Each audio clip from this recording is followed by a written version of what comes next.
सतगुर प्रसाद कड़ियाल मुखे गुरु ज्ञान दृढ़ाया राम। कड़ियाल मुखे गुरु ज्ञान दृढ़ाया राम। तन प्रेम हर चाबुक लाया राम। तन प्रेम हर हर लाए चाबक। मन जिड़ा गुरमुख जीत्या। अकड़ो करावै शब्द पावै। अप्यो हर रस पीते।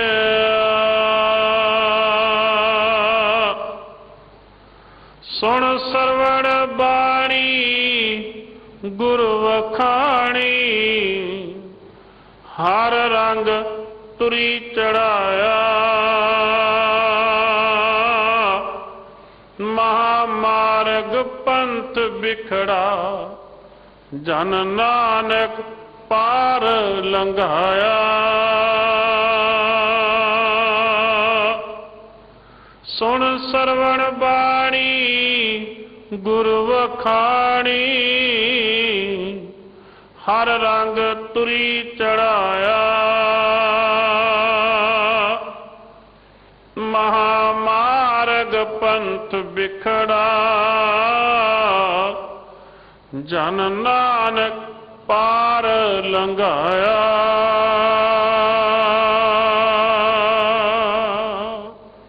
वाहिगुरु जी का खालसा वाहिगुरु जी की फतेह। धन वाहिगुरु जी।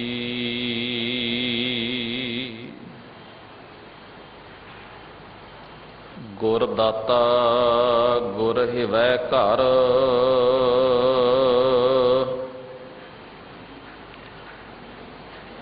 गुर दीपक तेहों लोय। अमर पदार्थ नानका।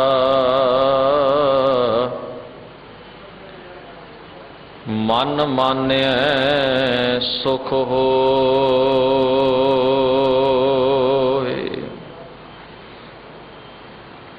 ज्ञान अंजन गुर दिया। अज्ञान अंधेर विनाश। हर कृपा ते संत भेटिया। नानक मन परगास।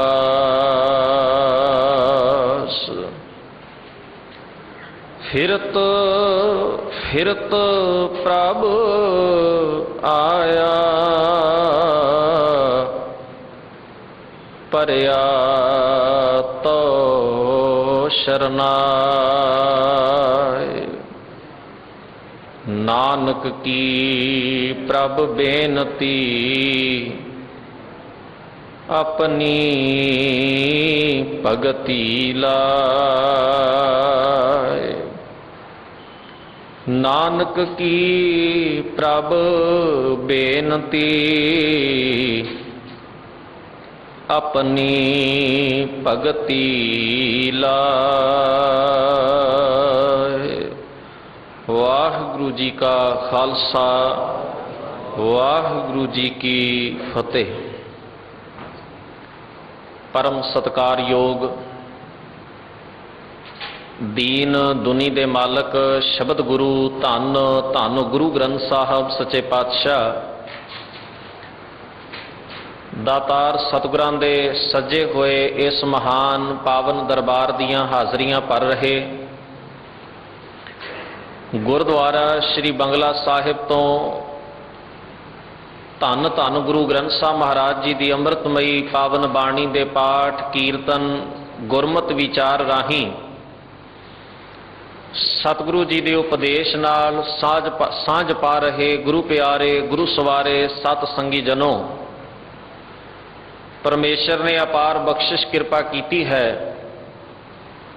ਸਤਿਗੁਰਾਂ ਦੇ ਪਾਵਨ ਉਪਦੇਸ਼ ਨੂੰ ਸਮਝਣ ਦਾ ਵਿਚਾਰਨ ਦਾ ਇਹ ਉਦਮ, ਇਹ ਸੁਭਾਗ ਸਮਾਂ ਸਾਨੂੰ ਸਾਰਿਆਂ ਨੂੰ ਬਖਸ਼ਿਸ਼ ਰੂਪ ਵਿੱਚ ਪ੍ਰਾਪਤ ਹੋਇਆ ਹੈ। ਸਤਿਕਾਰਯੋਗ ਭਾਈ ਸਾਹਿਬ ਜੀ ਨੇ ਚੌਥੇ ਪਾਤਸ਼ਾਹ ਧੰਨ ਧੰਨ ਗੁਰੂ ਰਾਮਦਾਸ ਸਾਹਿਬ ਸੱਚੇ ਪਾਤਸ਼ਾਹ ਜੀ ਦਾ ਰਾਗ ਵਡਹੰਸ ਦੇ ਵਿੱਚੋਂ ਘੋੜੀਆਂ ਨਾਮ ਦੀ ਇਸ ਵਿਸ਼ੇਸ਼ ਬਾਣੀ ਦੇ ਵਿੱਚੋਂ ਤੀਸਰਾ ਬੰਦ, ਤੀਸਰਾ ਪਦਾ ਇਸ ਸ਼ਬਦ ਦਾ ਸਾਨੂੰ ਸਾਰਿਆਂ ਨੂੰ ਪੜ੍ਹ ਕੇ ਸੁਣਾਇਆ ਹੈ। ਗੁਰਦੇਵ ਧੰਨ ਗੁਰੂ ਰਾਮਦਾਸ ਮਹਾਰਾਜ ਜੀ ਨੇ ਬੜੀ ਤਰਤੀਬ ਦੇ ਨਾਲ ਪਹਿਲੇ ਬੰਦ ਤੋਂ ਇਸ ਤੀਸਰੇ ਬੰਦ ਤੱਕ ਇੱਕ ਬੜੀ ਉੱਤਮ ਵਿਚਾਰ ਸਾਡੇ ਜੀਵਨ ਨੂੰ ਸੇਧ ਦੇਣ ਵਾਸਤੇ ਸਤਿਗੁਰੂ ਜੀ ਨੇ ਸਮਝਾਈ ਹੈ। ਗੁਰਦੇਵ ਮਹਾਰਾਜ ਅੱਜ ਦੇ ਇਸ ਤੀਸਰੇ ਬੰਦ ਵਿੱਚ ਬਖਸ਼ਿਸ਼ ਕਰਦਿਆਂ ਹੋਇਆਂ ਕਹਿੰਦੇ ਹਨ, ਕੜਿਆਲ ਮੁਖੇ। ਕੜਿਆਲ ਦਾ ਅਰਥ ਹੁੰਦਾ ਹੈ ਲੋਹੇ ਦੀ ਲਗਾਮ। ਜਦੋਂ ਸਵਾਰ ਆਪਣੇ ਅਸਵਾਰੀ ਕਰਨ ਵਾਲੀ ਘੋੜੀ ਨੂੰ ਤਿਆਰ ਕਰਦਾ ਹੈ ਤਾਂ ਉਸ ਦੇ ਮੂੰਹ ਵਿੱਚ ਲਗਾਮ ਪਾ ਕੇ ਉਸ ਨੂੰ ਕੱਸਦਾ ਹੈ। ਇਸ ਕਰਕੇ ਕਿ ਜਿਸ ਉੱਪਰ ਮੈਂ ਸਵਾਰੀ ਕਰਨੀ ਹੈ ਉਹ ਮੇਰੇ ਅਧਿਕਾਰ, ਮੇਰੇ ਹੁਕਮ, ਮੇਰੇ ਕਾਬੂ ਵਿੱਚ ਰਹੇ।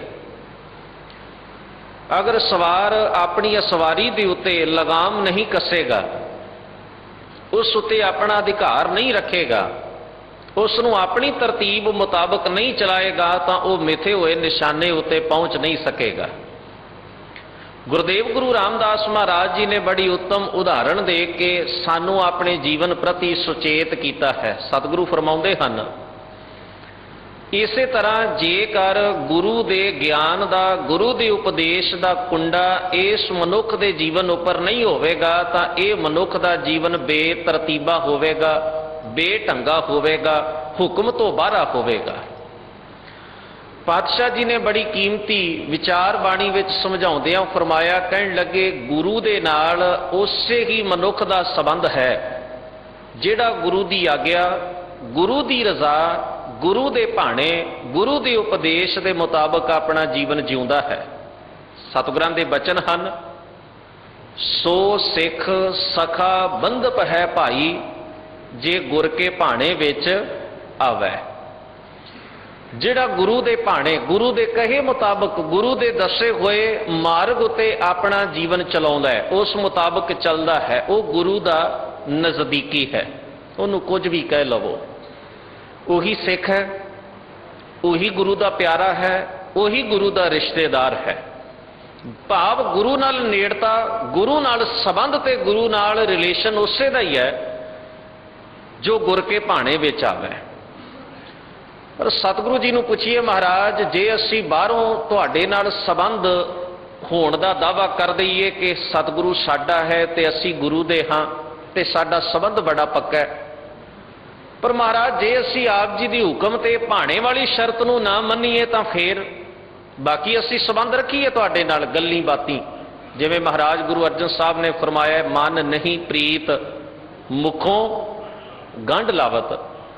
ਕਹਿਣ ਲੱਗੇ ਮਨ ਕਰਕੇ ਕੋਈ ਸੰਬੰਧ ਨਹੀਂ, ਰਿਲੇਸ਼ਨ ਨਹੀਂ, ਕੋਈ ਸਾਂਝ ਨਹੀਂ, ਮਨ ਦੀ ਕੋਈ ਸਾਂਝ ਨਹੀਂ, ਪਰ ਬਾਹਰੋਂ ਗੰਢ ਲਾਉਂਦਾ ਹੈ, ਬਾਹਰੋਂ ਸੰਬੰਧ ਜੋੜਦਾ ਹੈ। ਗੱਲੀ ਬਾਤੀ ਇਹ ਦੱਸਣ ਦੀ, ਇਹ ਜਤਾਉਣ ਦੀ ਕੋਸ਼ਿਸ਼ ਕਰਦਾ ਹੈ ਕਿ ਮੇਰਾ ਬਹੁਤ ਗੂੜਾ ਸੰਬੰਧ ਹੈ, ਮੇਰੀ ਬੜੀ ਡੂੰਘੀ ਸਾਂਝ ਹੈ, ਬੜੀ ਪੱਕੀ ਸਾਂਝ ਹੈ, ਬੜੀ ਚਿਰਾਂ ਦੀ ਸਾਂਝ ਹੈ ਤੇ ਸਦਾ ਹੀ ਨਿਭੇਗੀ। ਐਸੇ ਦਾਅਵੇ ਕੇਵਲ ਜ਼ਬਾਨ ਦੇ ਬੋਲਾਂ ਰਾਹੀਂ ਕਰਦਾ ਹੈ, ਕੇਵਲ ਬਾਹਰੀ ਤੌਰ ਦੇ ਉੱਤੇ ਵਿਖਾਵੇ ਵਾਸਤੇ ਕਰਦਾ ਹੈ। ਪਰ ਗੁਰਦੇਵ ਗੁਰੂ ਅਰਜਨ ਸਾਹਿਬ ਕਹਿੰਦੇ ਹਨ, ਮਨ ਦੀ ਕੋਈ ਪ੍ਰੀਤ, ਕੋਈ ਸਾਂਝ ਨਹੀਂ ਹੈ। ਹਾਂ, ਇਹਦਾ ਇੱਕ ਵਕਤੀ ਲਾਭ ਹੈ। ਮਨ ਨਹੀਂ ਪ੍ਰੀਤ ਮੁਖੋਂ ਗੰਢ ਲਾਵਤ, ਇਸ ਗੱਲ ਦਾ ਇੱਕ ਵਕਤੀ ਲਾਭ ਹੈ। ਵੀ ਇਸ ਗੱਲ ਨਾਲ ਲੋਕ ਪਤਿਆਏ ਜਾ ਸਕਦੇ ਹਨ, ਲੋਕਾਂ ਨੂੰ ਭੁਲੇਖਾ ਪਾਇਆ ਜਾ ਸਕਦਾ ਹੈ, ਲੋਕਾਂ ਨੂੰ ਉਲਝਾਇਆ ਜਾ ਸਕਦਾ ਹੈ, ਲੋਕਾਂ ਦੇ ਉੱਤੇ ਆਪਣਾ ਪ੍ਰਭਾਵ ਪਾਇਆ ਜਾ ਸਕਦਾ ਹੈ। ਪਰ ਗੁਰਦੇਵ ਧੰਨ ਗੁਰੂ ਅਰਜਨ ਸਾਹਿਬ ਕਹਿੰਦੇ, ਜਿਹਦੇ ਨਾਲ, ਜਿਸ ਨਾਲ ਆਪਣੀ ਜ਼ਬਾਨੀ ਕਲਾਮੀ ਬਾਹਰੋਂ ਵਿਖਾਵੇ ਨਾਲ ਸੰਬੰਧ ਹੋਣ ਦਾ ਦਾਅਵਾ ਕਰਦਾ ਹੈ, ਉਹ ਕੋਈ ਲੋਕਾਂ ਵਾਂਗੂ ਭੁਲੇਖਾ ਖਾਣ ਵਾਲਾ ਥੋੜੀ ਹੈ। ਉਹਦੀ ਕੀ ਉੱਚੀ ਸੁਰਤ ਹੈ। ਮਹਾਰਾਜ ਕਹਿੰਦੇ, ਜਾਣਨਹਾਰ ਪ੍ਰਭੂ ਪ੍ਰਬੀਨ। ਉਹ ਤਾਂ ਜਾਣਨਹਾਰ ਹੈ, ਪ੍ਰਬੀਨ ਦਾ ਅਰਥ ਹੈ ਬੜਾ ਸਿਆਣਾ ਹੈ, ਨਿਪੁੰਨ ਹੈ। ਬਾਹਰ ਭੇਖ ਨਾ ਕਾਹੂ ਪੀਨ। ਤੇਰੇ ਇਸ ਬਾਹਰ ਦੇ ਰੰਗ ਢੰਗ ਨਾਲ, ਕੇਵਲ ਬਾਹਰ ਦੇ ਫਜ਼ੂਲ ਦੇ ਅਡੰਬਰਾਂ ਨਾਲ ਉਹ ਭਿੱਜਦਾ ਨਹੀਂ, ਉਹਨੂੰ ਪਤਿਆਇਆ ਨਹੀਂ ਜਾ ਸਕਦਾ ਬਾਹਰ ਦੇ ਇਹਨਾਂ ਕਰਮਾਂ ਦੇ ਨਾਲ। ਹਾਂ, ਇਹਦਾ ਵਕਤੀ ਲਾਭ ਹੈ ਕਿ ਦੁਨੀਆ ਨੂੰ ਪਤਿਆਇਆ ਜਾ ਸਕਦਾ ਹੈ, ਦੁਨੀਆ ਨੂੰ ਕੇਵਲ ਤੇ ਕੇਵਲ ਭੁਲੇਖਾ ਪਾ ਕੇ ਆਪਣੇ ਮਗਰ ਲਾਇਆ ਜਾ ਸਕਦਾ ਹੈ ਵੀ ਮੇਰੇ ਮਨ ਵਿੱਚ ਭਾਵੇਂ ਕੁਝ ਵੀ ਹੋਵੇ, ਬਾਹਰੀ ਤੌਰ ਦੇ ਉੱਤੇ ਮੈਂ ਸੰਸਾਰ ਨੂੰ ਇਹ ਜਤਲਾ ਦਿਆਂ, ਇਹ ਮਹਿਸੂਸ ਕਰਵਾ ਦਿਆਂ ਕਿ ਮੇਰੀ ਸਾਂਝ ਬੜੀ ਪੱਕੀ ਹੈ, ਬੜੀ ਪੱਕੀ ਹੈ। ਪਾਤਸ਼ਾਹ ਜੀ ਬਖਸ਼ਿਸ਼ ਕਰਦੇ ਆ, ਕਹਿੰਦੇ ਨੇ, ਕਹਿਣ ਲੱਗੇ, हे ਭਾਈ ਸਿੱਖਾ, ਜੇ ਤੂੰ ਐਸਾ ਸੋਚਦਾ ਹੈ ਕਿ ਇਹ ਸਾਂਝ ਨਾ ਬਣੇ, ਭਾਣੇ ਵਿੱਚ ਆਉਣ ਵਾਲੀ ਸ਼ਰਤ ਮੈਂ ਨਾ ਮੰਨਾਂ ਤੇ ਬਾਕੀ ਸਾਰਾ ਕੁਝ ਮੈਂ ਬਾਹਰੀ ਤੌਰ ਦੇ ਉੱਤੇ ਗੱਲੀ ਬਾਤੀ ਜਾਂ ਬਾਹਰੀ ਤੌਰ ਦੇ ਉੱਤੇ ਦਾਅਵਾ ਕਰਨ ਵਾਲਾ ਕਰਮ ਕਰ ਲਵਾਂ, ਤਾਂ ਹਜ਼ੂਰ ਆਖਦੇ ਨੇ, ਇੱਕ ਗੱਲ ਦਾ ਖਿਆਲ ਰੱਖੀ, ਮੇਰਾ ਨਿਕਟ ਵਰਤੀ ਮੇਰੇ ਨੇੜੇ ਉਹੀ ਹੈ ਜੋ ਮੇਰੇ ਭਾਣੇ ਵਿੱਚ ਹੈ, ਤੇ ਜਿਹੜਾ ਮੇਰੇ ਭਾਣੇ ਵਿੱਚ ਨਹੀਂ, ਉਸ ਬਾਬਤ ਹਜ਼ੂਰ ਨੇ ਫਰਮਾਇਆ, ਕਹਿਣ ਲੱਗੇ, ਆਪਣੇ ਭਾਣਾ ਜੋ ਚੱਲੈ ਭਾਈ। ਹੁਣ ਆਪਣਾ ਭਾਣਾ ਕੀ ਹੈ? ਵੀ ਜਿਹੜਾ ਮਾਰਗ ਗੁਰੂ ਨੇ ਨਿਯਤ ਕੀਤਾ ਹੈ, ਜਿਹੜਾ ਮਾਰਗ ਸਤਿਗੁਰੂ ਜੀ ਨੇ ਕੁਦਰਤ ਦੇ ਹੁਕਮ ਦੇ ਮੁਤਾਬਕ, ਕੁਦਰਤ ਦੇ ਰੂਲ ਤੇ ਨੇਮ ਦੇ ਮੁਤਾਬਕ ਨਿਯਤ ਕੀਤਾ ਵੀ ਇਹ ਤੇਰੇ ਭਲੇ ਦਾ ਹੈ, ਉਹਦੇ ਉੱਤੇ ਈਮਾਨ ਨਹੀਂ ਲਿਆਂਦਾ, ਉਹਦੇ ਉੱਤੇ ਭਰੋਸਾ ਤੇ ਵਿਸ਼ਵਾਸ ਨਹੀਂ ਰੱਖਿਆ। ਵੈਸੇ ਬੜੇ ਪਿਆਰੇ ਬਚਨ ਅਸੀਂ ਰੋਜ਼ ਅਰਦਾਸ ਵਿੱਚ ਪੜ੍ਹਦੇ ਹਾਂ, ਮੰਗ ਸਾਡੀ ਬਹੁਤ ਕੀਮਤੀ ਹੈ, ਪਰ ਉਸ ਮੰਗ ਵਿੱਚ ਉਵੇਂ ਦਾ ਧਿਆਨ ਨਹੀਂ ਜਿਵੇਂ ਦਾ, ਜਿੱਡੀ ਵੱਡੀ ਮੰਗ ਹੈ ਨਾ, ਉਸ ਹਿਸਾਬ ਦੇ ਨਾਲ ਧਿਆਨ ਉਸ ਵਿੱਚ ਨਹੀਂ ਕਿ ਅਸੀਂ ਮੰਗ ਕੀ ਰਹੇ। ਵੇਖੋ ਕਿੰਨੀ ਹੈਰਾਨੀ ਦੀ ਗੱਲ ਹੈ, ਮਨੁੱਖ ਕਿੰਨਾ ਅਚੇਤ ਹੈ ਇਸ ਗੱਲੋਂ, ਗਾਫਲ ਹੈ ਇਸ ਗੱਲੋਂ। ਮੰਗਦਾ ਬਹੁਤ ਵੱਡੀਆਂ ਵੱਡੀਆਂ ਚੀਜ਼ਾਂ ਨੇ, ਪਰ ਜੋ ਮੰਗ ਰਿਹਾ ਉਸੇ ਦਾ ਹੀ ਪਤਾ ਨਹੀਂ ਕਿ ਮੈਂ ਮੰਗ ਕੀ ਰਿਹਾ, ਕੇਵਲ ਜ਼ੁਬਾਨ ਤੱਕ ਗੱਲ ਸੀਮਤ ਹੋ ਗਈ। ਮੰਗ ਰਿਹਾ ਸਿੱਖਾਂ ਨੂੰ ਸਿੱਖੀ ਦਾਨ, ਕੇਸ ਦਾਨ, ਰਹਿਤ ਦਾਨ, ਵਿਵੇਕ ਦਾਨ, ਵਿਸਾਹ ਦਾਨ, ਭਰੋਸਾ ਦਾਨ, ਦਾਨਾ ਸਿਰ ਦਾਨ, ਨਾਮ ਦਾਨ। ਹੁਣ ਧਿਆਨ ਦਿਓ, ਇਹ ਮੰਗਾਂ ਕਿਤੇ ਛੋਟੀਆਂ ਨੇ। ਸਾਰੇ ਧਾਰਮਿਕ ਜਗਤ ਦਾ ਜੀਵਨ ਜਿਹੜਾ ਹੈ ਉਹ ਇੱਥੇ ਨਿਰਭਰ ਕਰਦਾ ਹੈ। ਕਦੇ ਵਿਚਾਰ ਕੇ ਵੇਖੀਏ, ਸਿੱਖੀ ਮੰਗ ਲਈ, ਕੇਸ ਦਾਨ ਮੰਗ ਲਿਆ, ਵਿਸਾਹ ਭਰੋਸਾ ਦਾਨ ਮੰਗ ਲਿਆ, ਦਾਨਾਂ ਦਾ ਸਿਰਾ ਦਾਨ, ਨਾਮ ਦਾਨ ਮੰਗ ਲਿਆ, ਐਸੀਆਂ ਕੀਮਤੀ ਦਾਤਾਂ ਤੂੰ ਰੋਜ਼ ਗੁਰੂ ਦੇ ਕੋਲੋਂ ਮੰਗਦਾ ਹੈ। ਸ਼ਾਮਲ ਹੁੰਦਾ ਹੈ ਅਰਦਾਸ ਦੇ ਵਿੱਚ ਉਚੇਚੇ ਤੌਰ ਉੱਤੇ ਵੀ ਚਲੋ ਜੇ ਬਾਕੀ ਸਾਰੇ ਸਮਾਗਮ ਦੇ ਵਿੱਚ, ਪ੍ਰਬੰਧ ਵਿੱਚ ਮੈਂ ਸ਼ਾਮਲ ਨਹੀਂ ਹੋ ਸਕਿਆ, ਘੱਟੋ ਘੱਟ ਮੈਂ ਅਰਦਾਸ ਵਿੱਚ ਤੇ ਸ਼ਾਮਲ ਹੋ ਜਾਵਾਂ। ਐਸੀ ਭਾਵਨਾ ਮਨੁੱਖ ਦੇ ਮਨ ਅੰਦਰ ਹੁੰਦੀ ਹੈ ਤੇ ਅਰਦਾਸ ਵਿੱਚ ਤੂੰ ਸਭ ਤੋਂ ਵੱਡੀ ਗੱਲ ਗੁਰੂ ਦੇ ਸਾਹਮਣੇ ਰੱਖ ਦਿੱਤੀ। ਸ਼ਾਇਦ ਸਾਡੇ ਬਜ਼ੁਰਗਾਂ ਨੇ ਸੋਚਿਆ ਵੀ ਜਿਸ ਵੇਲੇ ਸਿੱਖ ਦੇ ਹੱਥ ਅਰਦਾਸ ਵਾਸਤੇ ਜੁੜਨ, ਉਹ ਮੰਗੇ ਜਾਂ ਇਸ ਮੰਗ ਦੇ ਵਿੱਚ ਸ਼ਾਮਲ ਹੋਵੇ, ਅਰਦਾਸ ਸੁਣੇ, ਉਹਦੀ ਸੁਰਤ ਇਸ ਪਾਸੇ ਵੱਲ ਤੁਰ ਪਵੇ ਕਿ ਮੇਰੇ ਜੀਵਨ ਦੀ ਸਭ ਤੋਂ ਕੀਮਤੀ ਲੋੜ ਕੀ ਹੈ। ਮਹਿਸੂਸ ਕਰਵਾਉਣ ਵਾਸਤੇ ਹੈ ਨਾ ਵੀ ਮੇਰੀ ਸਭ ਤੋਂ ਵੱਡੀ ਕੀਮਤੀ ਲੋੜ ਕੀ ਹੈ, ਮੈਨੂੰ ਕਿਹੜੇ ਮਕਸਦ ਨਾਲ ਜੋੜਿਆ ਗਿਆ। ਉਹਨਾਂ ਬਜ਼ੁਰਗਾਂ ਨੇ ਸਾਨੂੰ ਕਿਸੇ ਮਕਸਦ ਵਾਲੇ ਪਾਸੇ ਪ੍ਰੇਰਨਾ ਕਰਨ ਲਈ, ਸਾਨੂੰ ਕਿਸੇ ਵੱਡੇ ਮਕਸਦ ਨਾਲ ਜੋੜਨ ਵਾਸਤੇ ਇਹ ਲਫ਼ਜ਼ ਅਰਦਾਸ ਦਾ ਹਿੱਸਾ ਬਣਾਏ ਬਈ ਆਹ ਮੰਗਾਂ ਨੇ ਸਿੱਖ ਦੇ ਹਿਰਦੇ ਦੀਆਂ, ਸਿੱਖ ਦੀ ਆਤਮਾ ਚੋਂ ਇਹ ਹੂਕ ਨਿਕਲਦੀ ਹੈ, ਇਹ ਪੁਕਾਰ ਨਿਕਲਦੀ ਹੈ ਕਿ ਦਾਤਾਰ ਜੀਓ ਮੈਨੂੰ ਇਹਨਾਂ ਚੀਜ਼ਾਂ ਦੀ ਲੋੜ ਹੈ, ਇਹ ਮੇਰੀ ਮੰਗ ਹੈ, ਮੈਂ ਇਸ ਮਕਸਦ ਦੇ ਨਾਲ ਜੁੜਿਆ ਹੋਇਆ, ਤੁਸੀਂ ਕਿਰਪਾ ਤੇ ਬਖਸ਼ਿਸ਼ ਕਰੋ, ਇਹ ਦਾਤਾ ਮੇਰੀ ਝੋਲੀ ਪਾ ਦਿਓ। ਪਰ ਮਨੁੱਖ ਕਿੰਨਾ ਚੇਤ ਹੈ, ਉਹਨੂੰ ਪਤਾ ਵੀ ਨਹੀਂ ਵੀ ਮੈਂ ਕੀ ਸੁਣ ਰਿਹਾ, ਕੀ ਮੰਗ ਰਿਹਾ, ਮੈਂ ਕਿਹੜੀ ਮੰਗ ਵਿੱਚ ਸ਼ਾਮਲ ਹੋਇਆ ਹਾਂ। ਹੈ ਨਾ ਹੈਰਾਨੀ ਦੀ ਗੱਲ ਵੀ ਮੰਗ ਰਿਹਾ ਪਰ ਪਤਾ ਨਹੀਂ ਵੀ ਇਹ ਕੀ ਹੈ, ਜੋ ਮੈਂ ਮੰਗ ਰਿਹਾ ਇਹਦਾ ਮਤਲਬ ਕੀ ਹੈ, ਜੋ ਮੈਂ ਮੰਗ ਰਿਹਾ ਇਹਦਾ ਮਕਸਦ ਕੀ ਹੈ, ਇਹਨੂੰ ਮੰਗਣ ਦੇ ਪਿੱਛੇ ਮੇਰੀ ਕੀ ਭਾਵਨਾ ਹੋਣੀ ਚਾਹੀਦੀ ਹੈ। ਕਿਧਰੇ ਸਾਰਾ ਕੁਝ ਫਾਰਮੈਲਿਟੀ ਤਾਂ ਨਹੀਂ ਬਣ ਗਿਆ, ਕੇਵਲ ਤੇ ਕੇਵਲ ਪੜ੍ਹਨਾ ਗੁਣਨਾ ਸੰਸਾਰ ਕੀ ਕਾਰ ਵਾਲਾ ਸਾਰਾ ਵਿਹਾਰ ਤਾਂ ਨਹੀਂ ਬਣ ਗਿਆ ਵੀ ਬਸ ਮੰਗ ਰਹੇ ਹਾਂ ਜੀ। ਲੋੜ ਨਹੀਂ ਹੈ, ਜ਼ਰੂਰਤ ਨਹੀਂ ਹੈ, ਮਨ ਕਰਕੇ ਮਹਿਸੂਸ ਹੋਈ। ਇਹਨੂੰ ਕਹਿੰਦੇ ਮਨ ਨਹੀਂ ਪ੍ਰੀਤ। ਅੰਦਰੋਂ ਸਾਂਝ ਨਹੀਂ ਪਈ ਕਿ ਸਿੱਖੀ ਚਾਹੀਦੀ ਹੈ, ਅੰਦਰੋਂ ਸਾਂਝ ਨਹੀਂ ਪਈ ਵੀ ਕੇਸਾਂ ਦੀ ਲੋੜ ਹੈ, ਅੰਦਰੋਂ ਸਾਂਝ ਨਹੀਂ ਪਈ ਵੀ ਵਿਵੇਕ ਦਾ ਦਾਨ ਮੈਂ ਜ਼ਰੂਰੀ ਲੈਣਾ ਗੁਰੂ ਦੇ ਕੋਲੋਂ ਮੰਗ ਕੇ, ਮੈਂ ਦੀਜੈ ਬੁੱਧ ਵਿਵੇਕਾ, ਪਰ ਕੇਵਲ ਬਾਹਰੀ ਤੌਰ ਦੇ ਉੱਤੇ ਇੱਕ ਵਿਹਾਰ ਹੈ ਜੋ ਪੂਰਾ ਕਰ ਰਿਹਾ ਹਾਂ ਮੈਂ। ਮਨ ਦੀ ਸਾਂਝ ਨਹੀਂ ਹੈ। ਜਦੋਂ ਮਨ ਲੋੜ ਮਹਿਸੂਸ ਕਰੇਗਾ ਨਾ, ਵਿਵੇਕ ਦਾਨ ਚਾਹੀਦਾ ਹੈ, ਦਾਨਾ ਸਿਰ ਦਾਨ ਨਾਮ ਦਾਨ ਚਾਹੀਦਾ ਹੈ, ਵਿਸਾਹ ਤੇ ਭਰੋਸਾ ਦਾਨ ਚਾਹੀਦਾ ਹੈ, ਫਿਰ ਖਿਆਲ ਕਰਿਓ ਫਿਰ ਭਰੋਸੇ ਦੀ ਮੰਗ ਤੇ ਮੰਗ ਲਈ, ਵਿਵੇਕ ਦੀ ਮੰਗ ਤੇ ਮੰਗ ਲਈ, ਫਿਰ ਉਸ ਮੁਤਾਬਕ ਮਨੁੱਖ ਚੱਲਣਾ ਵੀ ਸ਼ੁਰੂ ਕਰੇਗਾ ਵੀ ਵਿਵੇਕ ਦੀ ਮੰਗ ਤੇ ਮੈਂ ਮੰਗੀ ਹੈ, ਦਾਤਾ ਜੀ ਇਹ ਹੁਣ ਦਾਤ ਤੁਸਾਂ ਨੇ ਮੇਰੀ ਝੋਲੀ ਪਾਉਣੀ ਹੈ, ਪਰ ਜੋ ਤੁਸੀਂ ਮੈਨੂੰ ਉਪਦੇਸ਼ ਦੇ ਰਹੇ ਹੋ ਉਹਦੇ ਮੁਤਾਬਕ ਹੁਣ ਮੈਂ ਦ੍ਰਿੜਤਾ ਦੇ ਨਾਲ ਆਪਣੇ ਕਦਮ ਪੁੱਟਣੇ ਸ਼ੁਰੂ ਕਰ ਦਿਆਂਗਾ। ਮੰਗਿਆ ਨਾ ਭਰੋਸਾ ਦਾਨ। ਕੀ ਐਸਾ ਭਰੋਸਾ ਸਾਡਾ ਧੰਨ ਗੁਰੂ ਗ੍ਰੰਥ ਸਾਹਿਬ ਮਹਾਰਾਜ ਦੇ ਉੱਪਰ ਪੱਕਾ ਹੈ ਵੀ ਅਸੀਂ ਆਪਣੀ ਜ਼ਿੰਦਗੀ ਦਾ ਕੇਵਲ ਤੇ ਕੇਵਲ ਇੱਕੋ ਹੀ ਰਹਿਨੁਮਾ ਨੀਅਤ ਕਰੀਏ, ਉਹ ਹੈ ਧੰਨ ਗੁਰੂ ਗ੍ਰੰਥ ਸਾਹਿਬ ਮਹਾਰਾਜ ਦੀ ਪਾਵਨ ਬਾਣੀ। ਕੀ ਅਸੀਂ ਗੁਰੂ ਗ੍ਰੰਥ ਸਾਹਿਬ ਮਹਾਰਾਜ ਤੇ ਐਸਾ ਭਰੋਸਾ ਜਤਾਇਆ? ਨਹੀਂ ਜਤਾਇਆ। ਖਿਆਲ ਕਰਿਓ, ਸਾਨੂੰ ਡਾਕਟਰੀ ਪੇਸ਼ੇ ਬਾਰੇ ਕੋਈ ਗਿਆਨ ਨਹੀਂ, ਕਿਹੜੇ ਰੋਗ ਵਿੱਚ ਕਿਹੜੀ ਦਵਾਈ ਖਾਣੀ ਚਾਹੀਦੀ ਹੈ ਸਾਨੂੰ ਇਸ ਦਾ ਨਹੀਂ ਪਤਾ। ਅਸੀਂ ਡਾਕਟਰ ਕੋਲ ਚਲੇ ਗਏ, ਜਾ ਕੇ ਆਪਣੀ ਬਿਮਾਰੀ, ਆਪਣਾ ਸਾਰਾ ਹਾਲ, ਆਪਣੀ ਵੇਦਨਾ, ਆਪਣੀ ਪੀੜਾ ਬਿਆਨ ਕੀਤੀ ਕਿ ਸਾਨੂੰ ਆਹ ਮੁਸ਼ਕਲ ਹੈ, ਤੇ ਉਸ ਡਾਕਟਰ ਨੇ ਸਾਨੂੰ ਜੋ ਦਵਾਈ ਦਿੱਤੀ ਅਸੀਂ ਪੂਰੇ ਭਰੋਸੇ ਦੇ ਨਾਲ ਉਸ ਦਵਾਈ ਨੂੰ ਖਾਣਾ ਸ਼ੁਰੂ ਕਰ ਦਿੱਤਾ, ਜੋ ਉਸਨੇ ਪਰਹੇਜ਼ ਦੱਸਿਆ ਅਸੀਂ ਕਰਨਾ ਸ਼ੁਰੂ ਕਰ ਦਿੱਤਾ। ਕਿਉਂਕਿ ਅਸੀਂ ਲੋੜ ਮਹਿਸੂਸ ਕੀਤੀ ਕਿ ਅਸੀਂ ਠੀਕ ਹੋਣਾ ਹੈ, ਅਸੀਂ ਰੋਗੀ ਹਾਂ, ਅਸੀਂ ਆਪਣੇ ਆਪ ਨੂੰ ਤੰਦਰੁਸਤ ਕਰਨਾ ਹੈ। ਬੰਦੇ ਨੇ ਜਦੋਂ ਆਪਣੀ ਲੋੜ ਮਹਿਸੂਸ ਕੀਤੀ ਹੈ ਨਾ, ਉਦੋਂ ਡਾਕਟਰ ਦੀ ਗੱਲ ਦੇ ਉੱਤੇ ਪਹਿਰਾ ਦੇਣਾ ਸ਼ੁਰੂ ਕਰ ਦਿੱਤਾ ਹੈ। ਉਹਦੀ ਦਵਾਈ ਵੀ, ਦਿੱਤੀ ਹੋਈ ਦਵਾਈ ਵੀ ਸਮੇਂ ਸਿਰ ਖਾ ਰਿਹਾ, ਪਰਹੇਜ਼ ਵੀ ਪੂਰਾ ਰੱਖ ਰਿਹਾ, ਕਿਉਂਕਿ ਜਦੋਂ ਬੰਦਾ ਲੋੜ ਮਹਿਸੂਸ ਕਰਦਾ ਹੈ ਕਿ ਮੈਂ ਰੋਗ ਤਿਆਗ ਕੇ ਅਰੋਗਤਾ ਵੱਲ ਨੂੰ ਸਫ਼ਰ ਕਰਨਾ ਹੈ, ਮੇਰਾ ਸਰੀਰ ਬਿਮਾਰ ਹੈ, ਮੈਂ ਤੰਦਰੁਸਤੀ ਵਾਲੇ ਪਾਸੇ ਨੂੰ ਸਫ਼ਰ ਕਰਨਾ ਹੈ, ਤਾਂ ਬਿਮਾਰੀ ਤੋਂ ਤੰਦਰੁਸਤੀ ਵੱਲ ਨੂੰ ਸਫ਼ਰ ਤਾਂ ਹੀ ਤੈਅ ਹੋ ਸਕਦਾ ਹੈ ਜੇ ਉਸ ਡਾਕਟਰ ਦੀਆਂ ਦਿੱਤੀਆਂ ਹੋਈਆਂ ਹਦਾਇਤਾਂ ਦੇ ਮੁਤਾਬਕ, ਉਹਦੇ ਕਹੇ ਦੇ ਮੁਤਾਬਕ ਮਨੁੱਖ ਆਪਣੇ ਆਪ ਨੂੰ ਢਾਲਣ ਦਾ ਯਤਨ ਕਰੇ, ਉਹ ਦਵਾਈ ਵੀ ਖਾਏ ਤੇ ਪਰਹੇਜ਼ ਵੀ ਰੱਖੇ, ਸਮੇਂ ਦਾ ਪਾਬੰਦ ਰਹੇ। ਪਰ ਗੁਰੂ ਪਿਆਰ ਵਾਲਿਓ, ਰੋਗ ਤਾਂ ਸਾਡੇ ਜੀਵਨ ਵਿੱਚ ਵੀ ਹਨ। ਜੋ ਜੋ ਦੀਸੈ ਸੋ ਸੋ ਰੋਗੀ, ਰੋਗ ਰਹਿਤ ਮੇਰਾ ਸਤਿਗੁਰ ਜੋਗੀ। ਪਰ ਗੁਰੂ ਨੇ ਵੀ ਸਾਨੂੰ ਦੋਵੇਂ ਹੀ ਚੀਜ਼ਾਂ ਦਸੀਆਂ ਨੇ, ਕਿਉਂਕਿ ਮੇਰਾ ਵੈਦ ਗੁਰੂ ਗੋਬਿੰਦਾ ਸਾਡੇ ਆਤਮਕ ਮਾਨਸਿਕ ਰੋਗ ਜਿਹੜੇ ਹਨ, ਬਿਮਾਰੀਆਂ ਜਿਹੜੀਆਂ ਹਨ, ਗੁਰਦੇਵ ਉਹ ਕਿਵੇਂ ਬੜੇ ਪਿਆਰੇ ਢੰਗ ਨਾਲ ਦੂਰ ਕਰਦੇ ਹਨ। ਤੇ ਗੁਰੂ ਬੜਾ ਸੁਘੜ ਤੇ ਸਿਆਣਾ ਵੈਦ ਹੈ। ਤੇ ਗੁਰੂ ਦੇ ਵਿੱਚ ਖੂਬੀ, ਗੁਰੂ ਸਾਨੂੰ ਦੋਵੇਂ ਚੀਜ਼ਾਂ ਹੀ ਦੱਸਦਾ ਹੈ, ਕੁਝ ਪਰਹੇਜ਼ ਵੀ ਦੱਸਦਾ ਹੈ, ਕੁਝ ਔਖ ਦੀ, ਕੁਝ ਗਿਆਨ ਦੀ ਦਵਾਈ ਵੀ ਸਾਡੇ ਪੱਲੇ ਪਾਉਂਦਾ ਹੈ ਵੀ ਇਸ ਨੂੰ ਛਕਣਾ ਹੈ, ਬੜੇ ਨੇਮ ਦੇ ਨਾਲ ਤੂੰ ਇਹਨਾਂ ਗੱਲਾਂ ਦਾ ਪਾਬੰਦ ਰਹਿਣਾ ਹੈ। ਪਰ ਉਸ ਗੱਲ ਦੇ ਉੱਤੇ ਅਸੀਂ ਬਹੁਤ ਹੀ ਘੱਟ ਭਰੋਸਾ ਕਰਦੇ ਹਾਂ। ਫਿਰ ਵੀ ਕੱਚੇ ਵੈਦਾਂ ਵਾਲੇ ਪਾਸੇ ਸਾਡਾ ਧਿਆਨ ਬੜਾ ਜ਼ਿਆਦਾ ਜਾਂਦਾ ਹੈ। ਜਿਹੜੇ ਸਰਕਸ਼ਾਬ ਕਿਸਮ ਦੇ ਐਸੇ ਡਾਕਟਰ ਹਨ, ਉਹਨਾਂ ਵਾਲੇ ਪਾਸੇ, ਵੈਦਾਂ ਵਾਲੇ ਪਾਸੇ ਅਸੀਂ ਧਾ ਕੇ ਤੁਰਦੇ ਹਾਂ, ਤੇ ਸੁਘੜ ਸਿਆਣੇ ਵੈਦ ਸਤਿਗੁਰੂ ਗੁਰੂ ਗ੍ਰੰਥ ਸਾਹਿਬ ਮਹਾਰਾਜ ਦੀਆਂ ਦਿੱਤੀਆਂ ਹਦਾਇਤਾਂ ਦੇ ਮੁਤਾਬਕ ਆਪਣਾ ਜੀਵਨ ਬਹੁਤ ਘੱਟ ਜੀਣ ਦਾ ਯਤਨ ਹੋ ਰਿਹਾ ਹੈ। ਕਾਰਨ ਭਰੋਸੇ ਦੀ ਘਾਟ, ਵਿਸ਼ਵਾਸ ਦੀ ਘਾਟ। ਕਦੇ ਆਪਣੇ ਪੁਰਾਤਨ ਬਜ਼ੁਰਗਾਂ ਦੇ ਜੀਵਨ ਨੂੰ ਪੜ੍ਹ ਕੇ ਵੇਖੀਏ, ਕਿਉਂਕਿ ਮੈਂ ਜੋ ਜ਼ਿਕਰ ਕਰ ਰਿਹਾ ਨਾ ਕਿ ਭਾਣੇ ਵਿੱਚ ਕੋਈ ਵਿਰਲਾ ਆਇਆ, ਭਾਣੇ ਦੇ ਵਿੱਚ ਉਹੀ ਆ ਸਕਦਾ ਜਿਸ ਨੂੰ ਗੁਰੂ ਦੇ ਹੋਂਦ ਉੱਤੇ ਪੂਰਾ ਭਰੋਸਾ ਤੇ ਵਿਸ਼ਵਾਸ ਹੈ।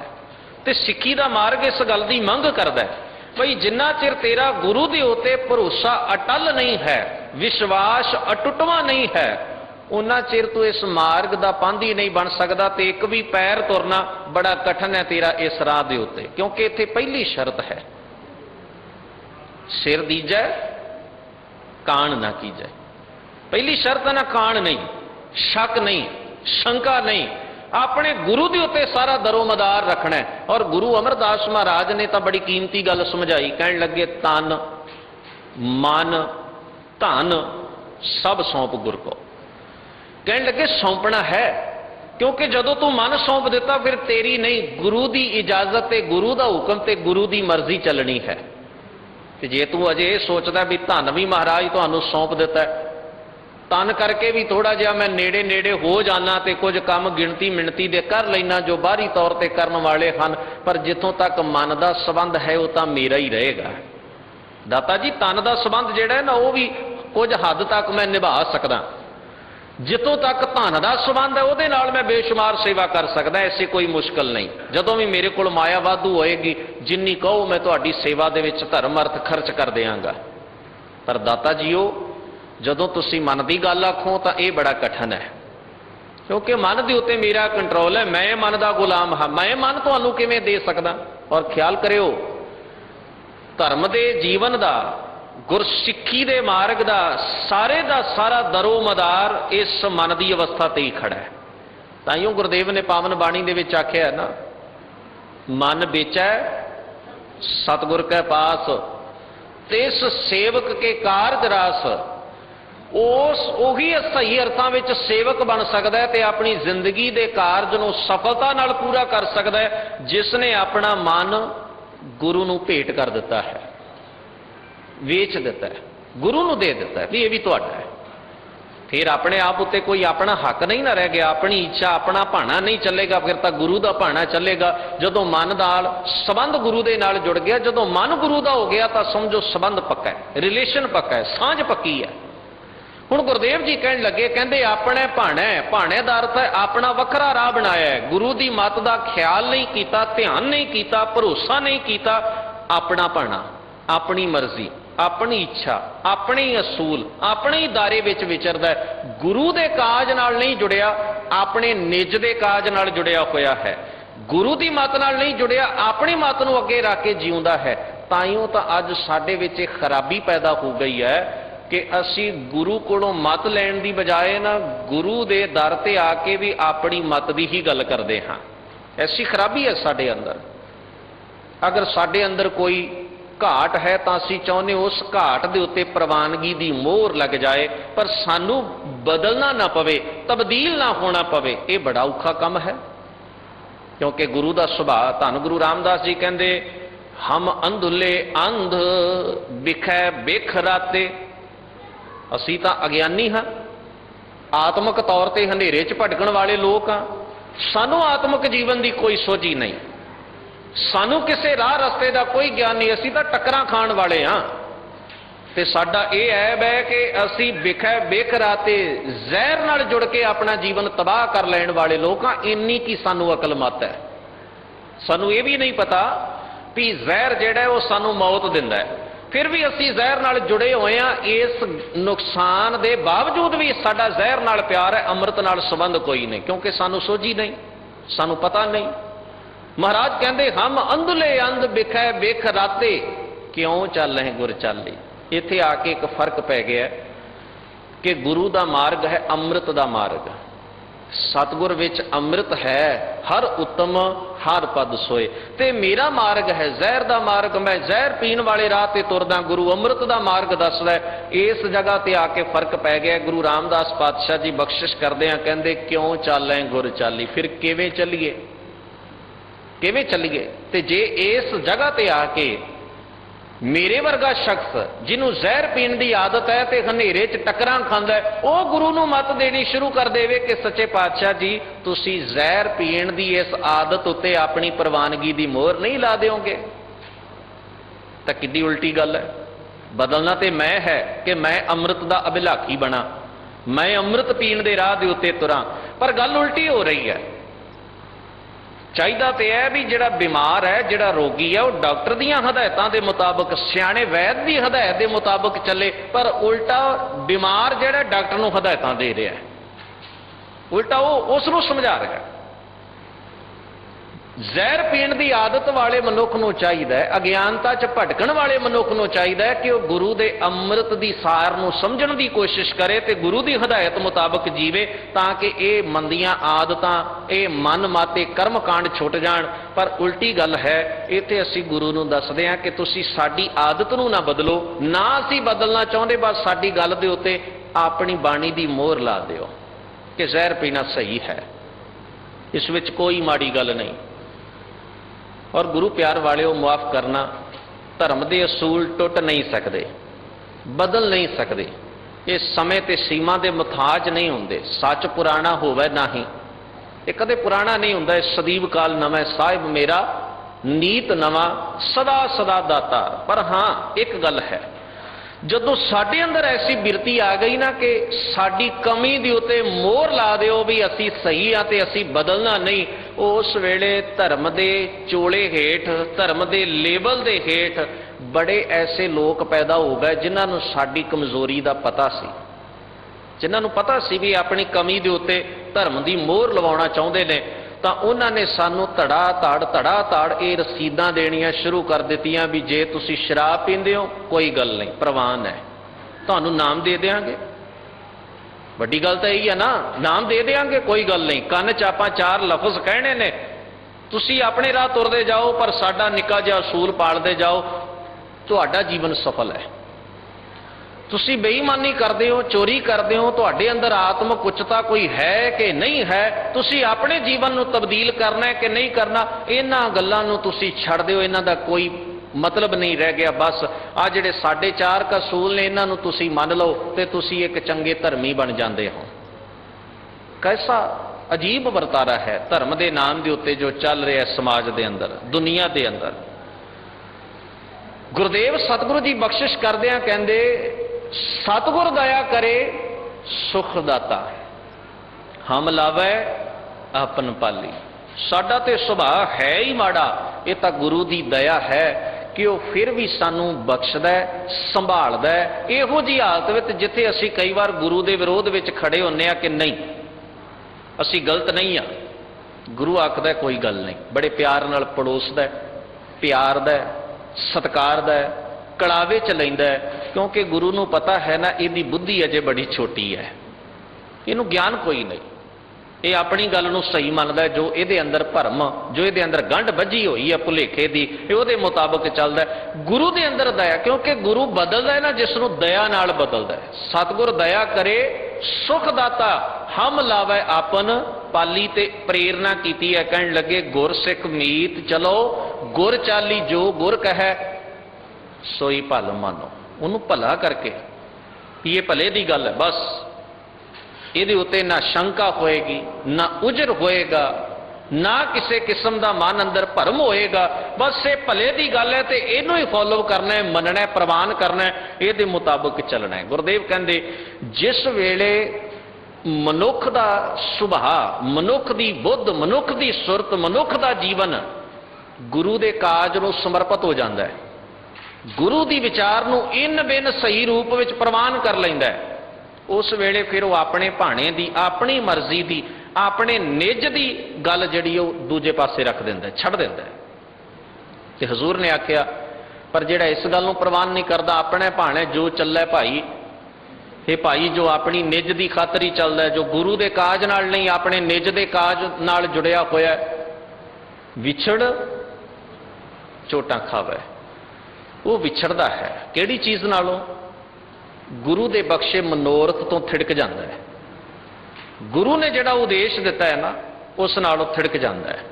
ਉਹ ਬਾਹਰੀ ਰੂਪ ਵਿੱਚ ਭਾਵੇਂ ਜੋ ਮਰਜ਼ੀ ਵਿਖਾਵਾ ਕਰਦਾ ਰਹੇ, ਪਰ ਅੰਦਰੂਨੀ ਤੌਰ ਤੇ ਉਹ ਟੁੱਟਿਆ ਹੋਇਆ ਹੈ, ਅੰਦਰੂਨੀ ਤੌਰ ਤੇ ਉਹਦਾ ਸੰਬੰਧ, ਉਹਦਾ ਰਿਲੇਸ਼ਨ ਬਿਲਕੁਲ ਖਤਮ ਹੈ, ਕੋਈ ਸਾਂਝ ਨਹੀਂ, ਕੋਈ ਸੰਬੰਧ ਨਹੀਂ ਰਹਿ ਗਿਆ, ਕਿਉਂਕਿ ਉਹ ਅੰਦਰੋਂ ਟੁੱਟਿਆ ਹੋਇਆ ਹੈ। ਬਾਹਰੀ ਤੌਰ ਦੇ ਉੱਤੇ ਭਾਵੇਂ ਉਹ ਲੋਕ ਵਿਖਾਵੇ ਦੀ ਖਾਤਰ, ਲੋਕਾ ਰੀਤ ਦੀ ਖਾਤਰ ਜੁੜਿਆ ਹੀ ਹੋਇਆ ਹੈ। ਕਿਵੇਂ? ਆਨੰਦ ਕਾਰਜ ਹੁੰਦੇ ਹਨ, ਅਕਸਰ ਹੀ ਦੇਖਣਾ ਕਿ ਸਿੱਖ ਪਰਿਵਾਰਾਂ ਦੇ ਵਿੱਚ ਵੀ ਇਹ ਜਿਹੜੀ ਮਨ ਮਤ ਹੈ ਇਹ ਕਿਸ ਤਰੀਕੇ ਨਾਲ ਘਰ ਕਰ ਰਹੀ ਹੈ, ਤੇ ਅਸੀਂ ਕਿਵੇਂ ਲੋਕਾ ਰੀਤ, ਜਗਤ ਰੀਤਾਂ ਨੂੰ ਅਪਣਾਈ ਤੁਰੇ ਜਾ ਰਹੇ ਹਾਂ ਬਿਨਾਂ ਸੋਚੇ ਸਮਝੇ ਵੀ ਲੋਕ ਕਰ ਰਹੇ ਅਸੀਂ ਵੀ ਕਰ ਰਹੇ ਹਾਂ। ਕਬੀਰ ਦੁਨੀਆ ਕੇ ਦੋਖੇ ਮੂਆ ਚਾਲਤ ਕੁਲ ਕੀ ਕਾਨ, ਕੁਲ ਦੀ, ਦੁਨੀਆ ਦੀ ਰੀਤ ਦੇ ਮੁਤਾਬਕ ਅਸੀਂ ਆਪਣੇ ਕਦਮ ਪੁੱਟਦੇ ਜਾਂਦੇ ਹਾਂ, ਪੁੱਟਦੇ ਜਾਂਦੇ, ਅਸੀਂ ਭੁੱਲਦੇ ਜਾ ਰਹੇ ਹਾਂ ਕਿ ਐਸਾ ਕਰਕੇ ਅਸੀਂ ਗੁਰੂ ਦੇ ਮਕਸਦ ਤੇ ਗੁਰੂ ਦੇ ਮਨੋਰਥ ਤੋਂ ਥਿੜਕ ਰਹੇ ਹਾਂ। ਸਾਡਾ ਸੰਬੰਧ, ਸਾਡਾ ਰਿਲੇਸ਼ਨ ਗੁਰਮਤ ਦੇ ਨਾਲ, ਗੁਰਮਤ ਮਰਿਆਦਾ ਦੇ ਨਾਲ, ਕੌਮੀ ਕਾਜ ਨਾਲੋਂ ਢਿੱਲਾ ਪੈ ਰਿਹਾ ਹੈ। ਅਸੀਂ ਉਸ ਪਾਸੇ ਦੇ ਨੁਕਸਾਨ ਨੂੰ ਨਹੀਂ ਸੋਚ ਰਹੇ, ਅਸੀਂ ਦੁਨੀਆਦਾਰੀ ਦੇ ਨਫੇ ਵੱਲ ਜ਼ਿਆਦਾ ਧਿਆਨ ਰੱਖਦੇ ਹਾਂ। ਆਨੰਦ ਕਾਰਜ ਤੋਂ ਪਹਿਲਾਂ ਰਿੰਗ ਸੈਰੇਮਨੀ ਵੀ ਕਰ ਲਈ, ਮੰਗਲ ਸੂਤਰ ਵੀ ਬੀਬੀਆਂ ਨੇ ਪਾ ਲਏ, ਹੋਰ ਜਿੰਨੇ ਵੀ ਇੱਧਰ ਉੱਧਰ ਦੀਆਂ ਅਨਮਤੀ, ਮਨਮਤੀ ਰਸਮਾਂ ਰੀਤਾਂ ਸਭ ਕਰ ਲਈਆਂ। ਤੇ ਬੜੀ ਅਖੀਰ ਤੇ ਹਾਰ ਕੇ, ਥੱਪ ਕੇ, ਹੰਬ ਕੇ, ਰੌਲੇ ਤੋਂ ਬਾਅਦ ਆਨੰਦਕਾਰੀ ਦੇ ਸਮੇਂ ਦਾ ਸਾਨੂੰ ਚੇਤਾ ਆਉਂਦਾ ਹੈ। ਤੇ ਉੱਥੇ ਵੀ ਅਸੀਂ ਫਿਰ ਮੁਆਫ ਕਰਨਾ, ਬੜੀ ਕਾਹਲੀ ਦੇ ਨਾਲ ਇਹ ਫਰਮਾਨ ਜਾਰੀ ਕਰਦੇ ਹਾਂ ਜੀ, ਥੋੜੀ ਛੇਤੀ ਕਰ ਦਿਓ, ਸਾਡੇ ਕੋਲ ਸਮਾਂ ਹੈ ਨਹੀਂ। ਲੇਡੀ ਸੰਗੀਤ ਵਾਸਤੇ ਸਾਡੇ ਕੋਲ 5-5, 7-7 ਦਿਨ ਦਾ ਸਮਾਂ ਹੈ, ਧਿਆਨ ਦਿਓ। ਰਿਸੈਪਸ਼ਨ ਵਾਸਤੇ ਸਮਾਂ ਹੈ, ਪਾਰਟੀਆਂ ਵਾਸਤੇ ਸਮਾਂ ਹੈ, ਪਰ ਜਿੱਥੇ ਅਸਲ ਆਨੰਦ ਕਾਰਜ ਹੋਣਾ, ਗੁਰੂ ਗ੍ਰੰਥ ਸਾਹਿਬ ਜੀ ਦੀ ਪਾਵਨ ਬਾਣੀ ਪੜ੍ਹੀ ਜਾਣੀ ਹੈ, ਉੱਥੇ ਅਸੀਂ ਕਹਿੰਦੇ ਬਸ 5-7 ਮਿੰਟ 'ਚ ਤੁਸੀਂ ਸਾਨੂੰ ਵਿਹਲਿਆਂ ਨਹੀਂ ਕਰ ਦਿਓਗੇ, ਸਾਨੂੰ ਬੜੇ ਕੰਮ ਨੇ। ਜਿੱਥੇ ਅਸਲ ਨਾ ਜੋ ਲਗ ਮਾਤਰਾ ਹੀ ਨੇ ਗੱਲਾਂ, ਉਹਨਾਂ ਦੇ ਨਾਲ ਸਾਡਾ ਕਿੰਨਾ ਸੰਬੰਧ ਹੈ, ਨੇੜਤਾ ਹੈ, ਤੇ ਬਹੁਤ ਖੁੱਲਾ ਸਮਾਂ ਸਾਡੇ ਕੋਲ। ਪਰ ਇੱਥੇ ਗੁਰੂ ਦੀ ਗੱਲ, ਜਿੱਥੇ ਅਸਲ ਆਨੰਦ ਕਾਰਜ ਹੋਣਾ, ਧੰਨ ਗੁਰੂ ਰਾਮਦਾਸ ਮਹਾਰਾਜ ਜੀ ਦੀ ਮੁਬਾਰਕ ਬਾਣੀ ਪੜ੍ਹੀ, ਸੁਣੀ, ਗਾਈ, ਵਿਚਾਰੀ ਜਾਣੀ ਹੈ, ਜਿੱਥੇ ਗੁਰੂ ਗ੍ਰੰਥ ਸਾਹਿਬ ਮਹਾਰਾਜ ਜੀ ਦੇ ਪਾਵਨ ਬਚਨਾਂ ਦੇ ਮੁਤਾਬਕ ਅਸੀਂ ਜਿੱਥੇ ਗੁਰਮਤਿ ਨਾਲ ਸਾਂਝ ਪਾ ਕੇ ਇਸ ਨਾਤੇ ਨੂੰ ਜੋੜਨਾ ਹੈ, ਸੰਬੰਧ ਨੂੰ ਜੋੜਨਾ ਹੈ, ਰਿਸ਼ਤੇਦਾਰੀ ਨੂੰ ਕਾਇਮ ਕਰਨਾ ਹੈ, ਗੁਰੂ ਨੂੰ ਹਾਜ਼ਰ ਨਾਜ਼ਰ ਤੇ ਸਾਖਸ਼ੀ ਮੰਨ ਕੇ, ਕਮਾਲ ਦੀ ਗੱਲ ਹੈ ਉੱਥੇ ਸਮਾਂ ਹੈ ਨਹੀਂ, ਉੱਥੇ ਸਮਾਂ ਹੀ ਨਹੀਂ। ਤੇ ਖਿਆਲ ਕਰਨਾ, ਜਿਨ੍ਹਾਂ ਕੋਲ ਗੁਰੂ ਵਾਸਤੇ ਸਮਾਂ ਨਹੀਂ ਹੈ ਨਾ, ਜੇ ਅਸੀਂ ਉਹਨਾਂ ਨੂੰ ਕਹੀਏ ਵੀ ਉਹ ਆਪਣੇ ਗੁਰੂ ਦੇ ਮਨੋਰਥ ਨਾਲ ਜੁੜੇ ਨੇ, ਗੁਰੂ ਦੇ ਮਕਸਦ ਨਾਲ ਜੁੜੇ ਨੇ, ਉਹਨਾਂ ਦੀ ਮਨ ਦੀ ਸਾਂਝ ਹੈ, ਤਾਂ ਇਸ ਤੋਂ ਵੱਡਾ ਕੁਫਰ ਤੇ ਦੰਭ ਹੋਰ ਕੋਈ ਦੂਜਾ ਨਹੀਂ ਹੋ ਸਕਦਾ। ਇਹ ਕੀ ਕਿਹਾ ਜਾਏ, ਦੰਭ ਹੀ ਹੈ ਵੀ ਜੁੜੇ ਹੋਏ ਨੇ। ਬਸ ਮਾਫ ਕਰਨਾ, ਜੇ ਸੋਚਿਆ ਵੀ ਗੁਰੂ ਗ੍ਰੰਥ ਸਾਹਿਬ ਕੇਵਲ ਸਾਡੇ ਵਿਆਹ ਦੀ ਰਸਮ ਨਿਭਾਉਣ ਵਾਸਤੇ ਹੀ ਹੈ, ਇਸ ਤੋਂ ਇਲਾਵਾ ਗੁਰੂ ਗ੍ਰੰਥ ਸਾਹਿਬ ਮਹਾਰਾਜ ਦੀ ਸਾਡੇ ਜੀਵਨ ਵਿੱਚ ਕੋਈ ਲੋੜ ਨਹੀਂ, ਤਾਂ ਇਹ ਇੱਕ ਐਸਾ ਭੁਲੇਖਾ ਹੈ ਜਿਹੜਾ ਬੜਾ ਖਤਰਨਾਕ ਹੈ ਸਾਡੇ ਵਾਸਤੇ। ਭੁਲੇਖਾ ਹੀ ਹੈ ਇਹ, ਤੇ ਬੜਾ ਖਤਰਨਾਕ ਭੁਲੇਖਾ ਹੈ, ਕਿਉਂਕਿ ਅਸੀਂ ਗੁਰੂ ਗ੍ਰੰਥ ਸਾਹਿਬ ਮਹਾਰਾਜ ਨੂੰ, ਇਹ ਠੀਕ ਹੈ ਕਿ ਸਿੱਖ ਦੀਆਂ ਜਿੰਨੀਆਂ ਵੀ ਰਸਮਾਂ ਨੇ ਉਹ ਗੁਰੂ ਗ੍ਰੰਥ ਸਾਹਿਬ ਮਹਾਰਾਜ ਦੇ ਚਰਨਾਂ ਵਿੱਚ ਬੈਠ ਕੇ ਹੀ ਹੋਣੀਆਂ ਨੇ, ਪਰ ਇਹ ਵੀ ਸਮਝ ਲੈਣਾ ਕਿ ਗੁਰੂ ਗ੍ਰੰਥ ਸਾਹਿਬ ਮਹਾਰਾਜ ਦੀ ਮਹੱਤਤਾ ਇਹ ਹੈ ਕਿ ਉਹ ਸਾਨੂੰ ਕਿਸੇ ਵੀ ਕਾਜ ਵੇਲੇ ਆਪਣੀ ਅਗਵਾਈ ਬਖਸ਼ਦੇ ਨੇ। ਤੇ ਜੇ ਅਸੀਂ ਇਹ ਸੋਚ ਲਿਆ ਇਸ ਗੱਲ ਨੂੰ ਛੱਡ ਕੇ ਕਿ ਗੁਰੂ ਦੀ ਅਗਵਾਈ ਲਈਏ, ਇਸ ਗੱਲ ਨੂੰ ਤਿਆਗ ਦਿੱਤਾ ਹੈ, ਤੇ ਇਹ ਸੋਚ ਲਿਆ ਕਿ ਗੁਰੂ ਗ੍ਰੰਥ ਸਾਹਿਬ ਕੇਵਲ ਰਸਮਾਂ ਨਿਭਾਉਣ ਵਾਸਤੇ, ਸਾਡੇ 'ਚ ਐਸੇ ਬੜੇ ਸੱਜਣ ਨੇ ਜਿਹੜੇ ਗੁਰਦੁਆਰੇ ਜਾਂਦੇ ਹੀ ਉਦੋਂ ਨੇ, ਜਾਂ ਕਿਸੇ ਮਿਰਤਕ ਦਾ ਭੋਗ ਹੋਵੇ ਜਾਂ ਕਿਸੇ ਦਾ ਵਿਆਹ ਸ਼ਾਦੀ ਹੋਵੇ, ਬਸ ਅੱਗੋਂ ਪਿੱਛੋਂ ਉਹਨਾਂ ਦਾ ਗੁਰਦੁਆਰੇ ਨਾਲ ਕੋਈ ਤਾਲੁਕਾਤ, ਕੋਈ ਸੰਬੰਧ ਹੀ ਨਹੀਂ ਹੁੰਦਾ।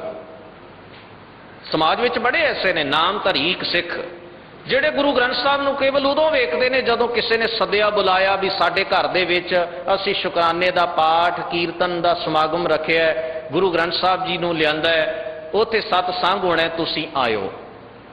ਅੱਗੋਂ ਪਿੱਛੋਂ ਉਹਨਾਂ ਦਾ ਸੰਬੰਧ ਕੋਈ ਨਹੀਂ ਗੁਰੂ ਗ੍ਰੰਥ ਸਾਹਿਬ ਦੇ ਨਾਲ। ਕਿਤੇ ਵਿਆਹ ਸ਼ਾਦੀ ਤੇ ਜਾਣਾ ਪਿਆ ਤੇ ਆਨੰਦਕਾਰੀ ਤੇ ਹਾਜ਼ਰੀ ਭਰਨੀ ਪੈ ਗਈ, ਉਸ ਵੇਲੇ ਕਿਸੇ ਕਿਸੇ ਮਿਰਤਕ ਦਾ ਭੋਗ ਹੈ, ਅੰਤਮ ਅਰਦਾਸ ਹੈ, ਤੇ ਉੱਥੇ ਜਾਣਾ ਪਿਆ ਲੋਕਾਚਾਰੀ, ਤਾਂ ਉਸ ਵੇਲੇ ਉਹਨਾਂ ਨੂੰ ਪਤਾ ਲੱਗਦਾ ਹੈ ਵੀ ਗੁਰੂ ਗ੍ਰੰਥ ਸਾਹਿਬ ਮਹਾਰਾਜ ਦੀ ਇਸ ਵੇਲੇ ਇਸ ਜਗ੍ਹਾ ਤੇ ਸਵਾਰੀ ਮੌਜੂਦ ਹੈ, ਸਤਿਗੁਰਾਂ ਦਾ ਪ੍ਰਕਾਸ਼ ਹੈ। ਅੱਗੋਂ ਪਿੱਛੋਂ ਨਾ ਉਹ ਕਦੇ ਗੁਰਦੁਆਰੇ ਜਾਣਗੇ, ਨਾ ਉਹ ਕਦੇ ਗੁਟਕਾ ਲੈ ਕੇ ਪਾਠ ਕਰਨਗੇ, ਨਾ ਕਿਧਰੇ ਗੁਰਦੁਆਰੇ ਵਿੱਚ ਕਿਸੇ ਸਤਸੰਗ ਪ੍ਰੋਗਰਾਮ ਵਿੱਚ ਸ਼ਾਮਲ ਹੋਣਗੇ, ਕਿਤੇ ਵੀ ਉਹਨਾਂ ਨੂੰ ਨਾ ਗੁਰੂ ਦੀ ਮੱਤ ਲੈਣ ਦੀ ਕਦੇ ਯਾਦ ਆਉਂਦੀ ਹੈ, ਨਾ ਕਿਸੇ ਕੌਮੀ ਕਾਜ ਪ੍ਰਤੀ ਉਹਨਾਂ ਦਾ ਧਿਆਨ ਹੁੰਦਾ ਹੈ। ਹੋਰ ਭਾਵੇਂ ਸਾਰੀਆਂ ਦੀਨ ਦੁਨੀਆ ਦੀਆਂ ਖਬਰਾਂ ਇਕੱਠੀਆਂ ਕਰੀ ਰੱਖਣ, ਜੋ ਮਰਜ਼ੀ ਸੁਣ ਲਓ, ਸੁਣਾ ਦੇਣਗੇ, ਪਰ ਗੁਰੂ ਦੀ ਗੱਲ ਸੁਣਨੀ ਤੇ ਸੁਣਾਉਣੀ ਦੋਵੇਂ ਹੀ ਔਖੀਆਂ ਹੋਈਆਂ ਪਈਆਂ ਨੇ। ਅੱਗੋਂ ਪਿੱਛੋਂ ਗੁਰੂ ਗ੍ਰੰਥ ਸਾਹਿਬ ਜੀ ਦੇ ਨਾਲ ਕੋਈ ਰਿਲੇਸ਼ਨ, ਕੋਈ ਸੰਬੰਧ ਜੋੜਨ ਵਾਲੀ ਗੱਲ, ਐਸਾ ਧਿਆਨ ਨਹੀਂ, ਚੇਤਨਾ ਵਿੱਚ ਨਹੀਂ ਹੈ ਇਹ ਗੱਲ, ਸੁਰਤ ਵਿੱਚ ਨਹੀਂ ਹੈ ਇਹ ਗੱਲ। ਔਰ ਮੁਆਫ ਕਰਨਾ, ਸਾਡੀ ਇਸ ਆਦਤ ਨੇ ਹੀ ਸਾਨੂੰ ਡੇਰਿਆਂ ਦੇ ਰਾਹ ਪਾ ਦਿੱਤਾ ਹੈ, ਕਿਉਂਕਿ ਅਸੀਂ ਸਮਝਿਆ ਗੁਰਦੁਆਰਾ ਰਸਮਾਂ ਵਾਸਤੇ ਹੈ, ਗੁਰੂ ਦੀ ਮੱਤ ਲੈਣ ਵਾਸਤੇ ਨਹੀਂ ਹੈ। ਇਸ ਕਰਕੇ ਅਸੀਂ ਮੱਤ ਲੈਣ ਕਿਧਰੇ ਹੋਰ ਚਲੇ ਗਏ, ਸਾਨੂੰ ਜਿੰਨੇ ਵੀ ਉਂਗਲ ਲਾਇਆ ਅਸੀਂ ਉਹਦੇ ਨਾਲ ਤੁਰ ਪਏ। ਇਸ ਚੀਜ਼ ਨੇ ਸਾਨੂੰ ਮੜੀਆਂ ਤੇ ਕਬਰਾਂ ਦੀ ਪੂਜਾ ਦੇ ਰਾਹ ਦੇ ਉੱਤੇ ਪਾਇਆ। ਜੇ ਸਿੱਖ ਰੋਜ਼ਾਨਾ ਬੜੇ ਪਿਆਰ ਨਾਲ ਨਿਤਨੇਮ ਕਰੇ, ਬਾਣੀ ਪੜ੍ਹੇ, ਗੁਰੂ ਗ੍ਰੰਥ ਸਾਹਿਬ ਜੀ ਨੂੰ ਨਮਸਕਾਰ ਕਰੇ, ਸਤਸੰਗ ਦੇ ਵਿੱਚ ਜਾਏ, ਗੁਰਮਤਿ ਦੇ ਨਾਲ ਜੁੜੇ, ਗੁਰਮਤਿ ਦਾ ਧਾਰਨੀ ਆਪੇ ਹੀ ਹੋਵੇਗਾ। ਹੌਲੀ ਹੌਲੀ ਉਹਨੂੰ ਪਤਾ ਲੱਗੇ ਕਿ ਗੁਰੂ ਗ੍ਰੰਥ ਸਾਹਿਬ ਮਹਾਰਾਜ ਜੀ ਦੇ ਨਾਲ ਮੇਰਾ ਕੀ ਸੰਬੰਧ ਹੈ, ਗੁਰਬਾਣੀ ਦੇ ਨਾਲ ਮੇਰੇ ਜੀਵਨ ਦਾ ਕੀ ਮੇਲ ਹੈ, ਤੇ ਮੈਂ ਕਿਹੋ ਜਿਹਾ ਆਪਣਾ ਜੀਵਨ ਬਸਰ ਕਰਨਾ ਹੈ। ਤੇ ਗੁਰੂ ਪਿਆਰ ਵਾਲਿਓ, ਐਸੀ ਭਾਵਨਾ ਵਾਲੇ ਨੂੰ ਕਦੇ ਕੋਈ ਗੁੰਮਰਾਹ ਕਰ ਸਕਦਾ? ਨਹੀਂ ਕਰ ਸਕਦਾ। ਅਸੀਂ ਗੁੰਮਰਾਹ ਹੁੰਦੇ ਹੀ ਉਦੋਂ ਆ ਜਦੋਂ ਦੂਜਿਆਂ ਨੂੰ ਪਤਾ ਲੱਗ ਜਾਂਦਾ ਹੈ ਵੀ ਇਹ ਆਪਣੇ ਗੁਰੂ ਦੇ ਕਾਜ ਤੇ ਮਨੋਰਥ ਨਾਲੋਂ ਟੁੱਟਿਆ ਹੋਇਆ ਹੈ, ਅੰਦਰੂਨੀ ਤੌਰ ਤੇ ਇਹਦਾ ਸੰਬੰਧ ਕੋਈ ਨਹੀਂ, ਤਾਂ ਇਸ ਨੂੰ ਲੈ ਜਾਓ, ਤਾਂ ਅਸੀਂ ਚਲੇ ਜਾਂਦੇ ਹਾਂ। ਸਾਡਾ ਬਹੁਤਾ ਦੁਖਾਂਤ ਸਾਡਾ ਬਹੁਤਾ ਅਫਸੋਸਨਾਕ ਪਹਿਲੂ ਇਹੋ ਹੀ ਹੈ ਕਿ ਅਸੀਂ ਭਟਕ ਇਸੇ ਕਰਕੇ ਰਹੇ ਹਾਂ, ਆਪਣੇ ਭਾਣੇ ਜੋ ਚੱਲੇ ਭਾਈ ਵਿਛੜ ਚੋਟਾਂ ਖਾਵੇ। ਸਾਡੇ ਸਾਹਮਣੇ ਚੋਟਾਂ ਹਨ, ਦੁੱਖ ਹਨ, ਤਕਲੀਫਾਂ ਹਨ, ਖੁਆਰੀ ਹੈ, ਪਲਚ ਪਲਚ ਸਗਲੀ ਮੂਈ, ਝੂਠੈ ਧੰਦਾ ਮੋਹ। ਅਸੀਂ ਐਸੇ ਮੋਹ ਵਿੱਚ ਗਲਤਾਨ ਹੋ ਕੇ ਗਲਤ ਪਾਸੇ ਦੇ ਪਿਆਰ ਨੂੰ ਅਪਣਾ ਲਿਆ, ਹੋਰ ਪਾਸੇ ਦੇ ਸੰਬੰਧ ਜੋੜ ਲਏ ਹਨ ਗੁਰੂ ਤੋਂ ਬਿਨਾਂ। ਇਸ ਕਰਕੇ ਅਸੀਂ ਸਾਰੀਆਂ ਥਾਵਾਂ ਤੇ ਭਟਕ ਰਹੇ ਹਾਂ, ਦਰ ਦਰ ਤੇ ਚੋਟਾਂ ਖਾ ਰਹੇ ਹਾਂ, ਖੁਆਰ ਹੋ ਰਹੇ ਹਾਂ, ਆਪਣੇ ਵਿਰਸੇ ਨੂੰ ਵੀ ਦਾਗ ਲਾ ਰਹੇ ਹਾਂ, ਆਪਣੀ ਜੋ ਮਹਾਨ ਵਿਰਾਸਤ ਸਾਡੇ ਬਜ਼ੁਰਗਾਂ ਨੇ ਦਿੱਤੀ ਹੈ, ਔਰ ਜੋ ਸਿਦਕ ਦੀ ਮੰਗ, ਅਸੀਂ ਭਰੋਸੇ ਦੀ ਮੰਗ ਗੁਰਬਾਣੀ ਦੇ ਵਿੱਚੋਂ ਕਰਦੇ ਹਾਂ, ਉਹ ਵੀ ਸਾਡੀ ਕੇਵਲ ਗੱਲ ਹੀ ਜਿਹੀ ਹੀ ਬਣ ਕੇ ਰਹਿ ਜਾਂਦੀ ਹੈ, ਵੀ ਇੱਕ ਗੱਲ ਹੀ ਹੈ ਬਸ, ਇਹਦਾ ਹੋਰ ਕੋਈ ਸੰਬੰਧ ਨਹੀਂ ਰਿਹਾ। ਤਾਂ ਗੁਰਦੇਵ ਜੀ ਬਖਸ਼ਿਸ਼ ਕਰਦੇ ਆ, ਕਹਿੰਦੇ ਜਿੰਨਾ ਚਿਰ ਹੇ ਮਨੁੱਖ ਤੂੰ ਗੁਰੂ ਦੇ ਭਰੋਸੇ ਨਾਲ, ਗੁਰੂ ਦੇ ਪਿਆਰ ਨਾਲ ਨਹੀਂ ਜੁੜਦਾ, ਜਿੰਨਾ ਚਿਰ ਗੁਰੂ ਦੇ ਉੱਤੇ ਤੇਰਾ ਈਮਾਨ ਪੱਕਾ ਨਹੀਂ ਹੁੰਦਾ, ਵਿਸ਼ਵਾਸ ਟਲ ਨਹੀਂ ਹੁੰਦਾ, ਉਹਨਾਂ ਚਿਰ ਗੁਰੂ ਦੇ ਭਾਣੇ ਨੂੰ ਮੰਨਣਾ ਅਸੰਭਵ ਹੈ, ਔਖਾ ਹੈ। ਕਿਉਂਕਿ ਗੁਰੂ ਦੀ ਗੱਲ ਨੂੰ ਤਦੋਂ ਹੀ ਮੰਨਿਆ ਜਾ ਸਕਦਾ ਜਦੋਂ ਗੁਰੂ ਦੀ ਆਇਡੈਂਟੀਟੀ ਉੱਤੇ, ਪਛਾਣ ਉੱਤੇ ਸਾਨੂੰ ਪੂਰਾ ਪੂਰਾ ਵਿਸ਼ਵਾਸ ਤੇ ਭਰੋਸਾ ਹੋਵੇ। ਤੇ ਜਦੋਂ ਗੁਰੂ ਤੇ ਭਰੋਸਾ ਵੱਜ ਜਾਏ, ਵਿਸ਼ਵਾਸ ਵੱਜ ਜਾਏ, ਇਹ ਸਿੱਖੀ ਦੀ ਪਹਿਲੀ ਸ਼ਰਤ ਹੈ। ਭਰੋਸਾ ਤੇ ਵਿਸ਼ਵਾਸ ਜਿਉਂ-ਜਿਉਂ ਅਟੱਲ ਬਣਦਾ ਹੈ, ਤਿਉਂ-ਤਿਉਂ ਹੋਰ ਮਨ ਕਰਦਾ ਹੈ ਕਿ ਗੁਰੂ ਦੇ ਬਚਨ ਨੂੰ ਕਮਾ ਲਵਾਂ, ਤਿਉਂ-ਤਿਉਂ ਤੁਰਨਾ ਸੌਖਾ ਹੋ ਜਾਂਦਾ ਹੈ, ਸਹਿਲਾ ਹੋ ਜਾਂਦਾ ਹੈ। ਫਿਰ ਬੰਦਾ ਬੜੇ ਪਿਆਰ ਨਾਲ ਗੁਰੂ ਦੇ ਪੈਂਡੇ ਉੱਤੇ ਤੁਰਦਾ ਹੈ। ਫਿਰ ਕੋਈ ਬੱਧਾ ਰੁੱਦੀ ਨਹੀਂ, ਕੋਈ ਮਜਬੂਰੀ ਨਹੀਂ, ਕੋਈ ਲੋਕਾ ਰਾਜੀ ਨਹੀਂ ਤੁਰਦਾ, ਕੋਈ ਲੋਕਾਚਾਰੀ ਨਹੀਂ ਤੁਰਦਾ ਵੀ ਲੋਕਾਂ ਦੇ ਕਹੇ ਮੁਤਾਬਕ ਚੱਲਣਾ, ਨਹੀਂ। ਫਿਰ ਤਾਂ ਗੁਰੂ ਨਾਲ ਪਿਆਰ ਦਾ ਸੰਬੰਧ ਬਣ ਗਿਆ ਤੇ ਗੁਰੂ ਦਾ ਪਿਆਰ ਇਸ ਗੱਲ ਦੀ ਮੰਗ ਕਰਦਾ ਹੈ, ਫਿਰ ਸਿੱਖ ਬੇਮੁਹਾਰੇ ਹੀ ਉਸ ਰਾਹ ਦੇ ਉੱਤੇ ਤੁਰਿਆ ਜਾਂਦਾ ਹੈ। ਇਹ ਹੈ ਇੱਕ ਸੱਚੇ ਸਚਿਆਰੇ ਗੁਰਮੁਖ ਜੀਵਨ ਦੀ ਗੱਲ, ਜੋ ਧੰਨ ਗੁਰੂ ਗ੍ਰੰਥ ਸਾਹਿਬ ਮਹਾਰਾਜ ਨੇ ਸਾਨੂੰ ਬੜੇ ਉੱਤਮ ਸ਼ਬਦਾਂ ਦੇ ਵਿੱਚ ਬਖਸ਼ੀ ਹੈ। ਜਿਸ ਪਿਆਰੇ ਸਿਉ ਨੇ ਤਿਸ ਆਗੈ ਮਰ ਚੱਲੀਐ, ਧ੍ਰਿਗ ਜੀਵਨ ਸੰਸਾਰ ਤਾਕੈ ਪਾਛੈ ਜੀਵਨਾ। ਉਹਦੇ ਤੋਂ ਬਿਨਾਂ ਫਿਰ ਜੀਵਨ ਦਾ ਅਰਥ ਹੀ ਨਹੀਂ ਰਹਿ ਜਾਂਦਾ, ਮਨੋਰਥ ਹੀ ਨਹੀਂ ਰਹਿ ਜਾਂਦਾ।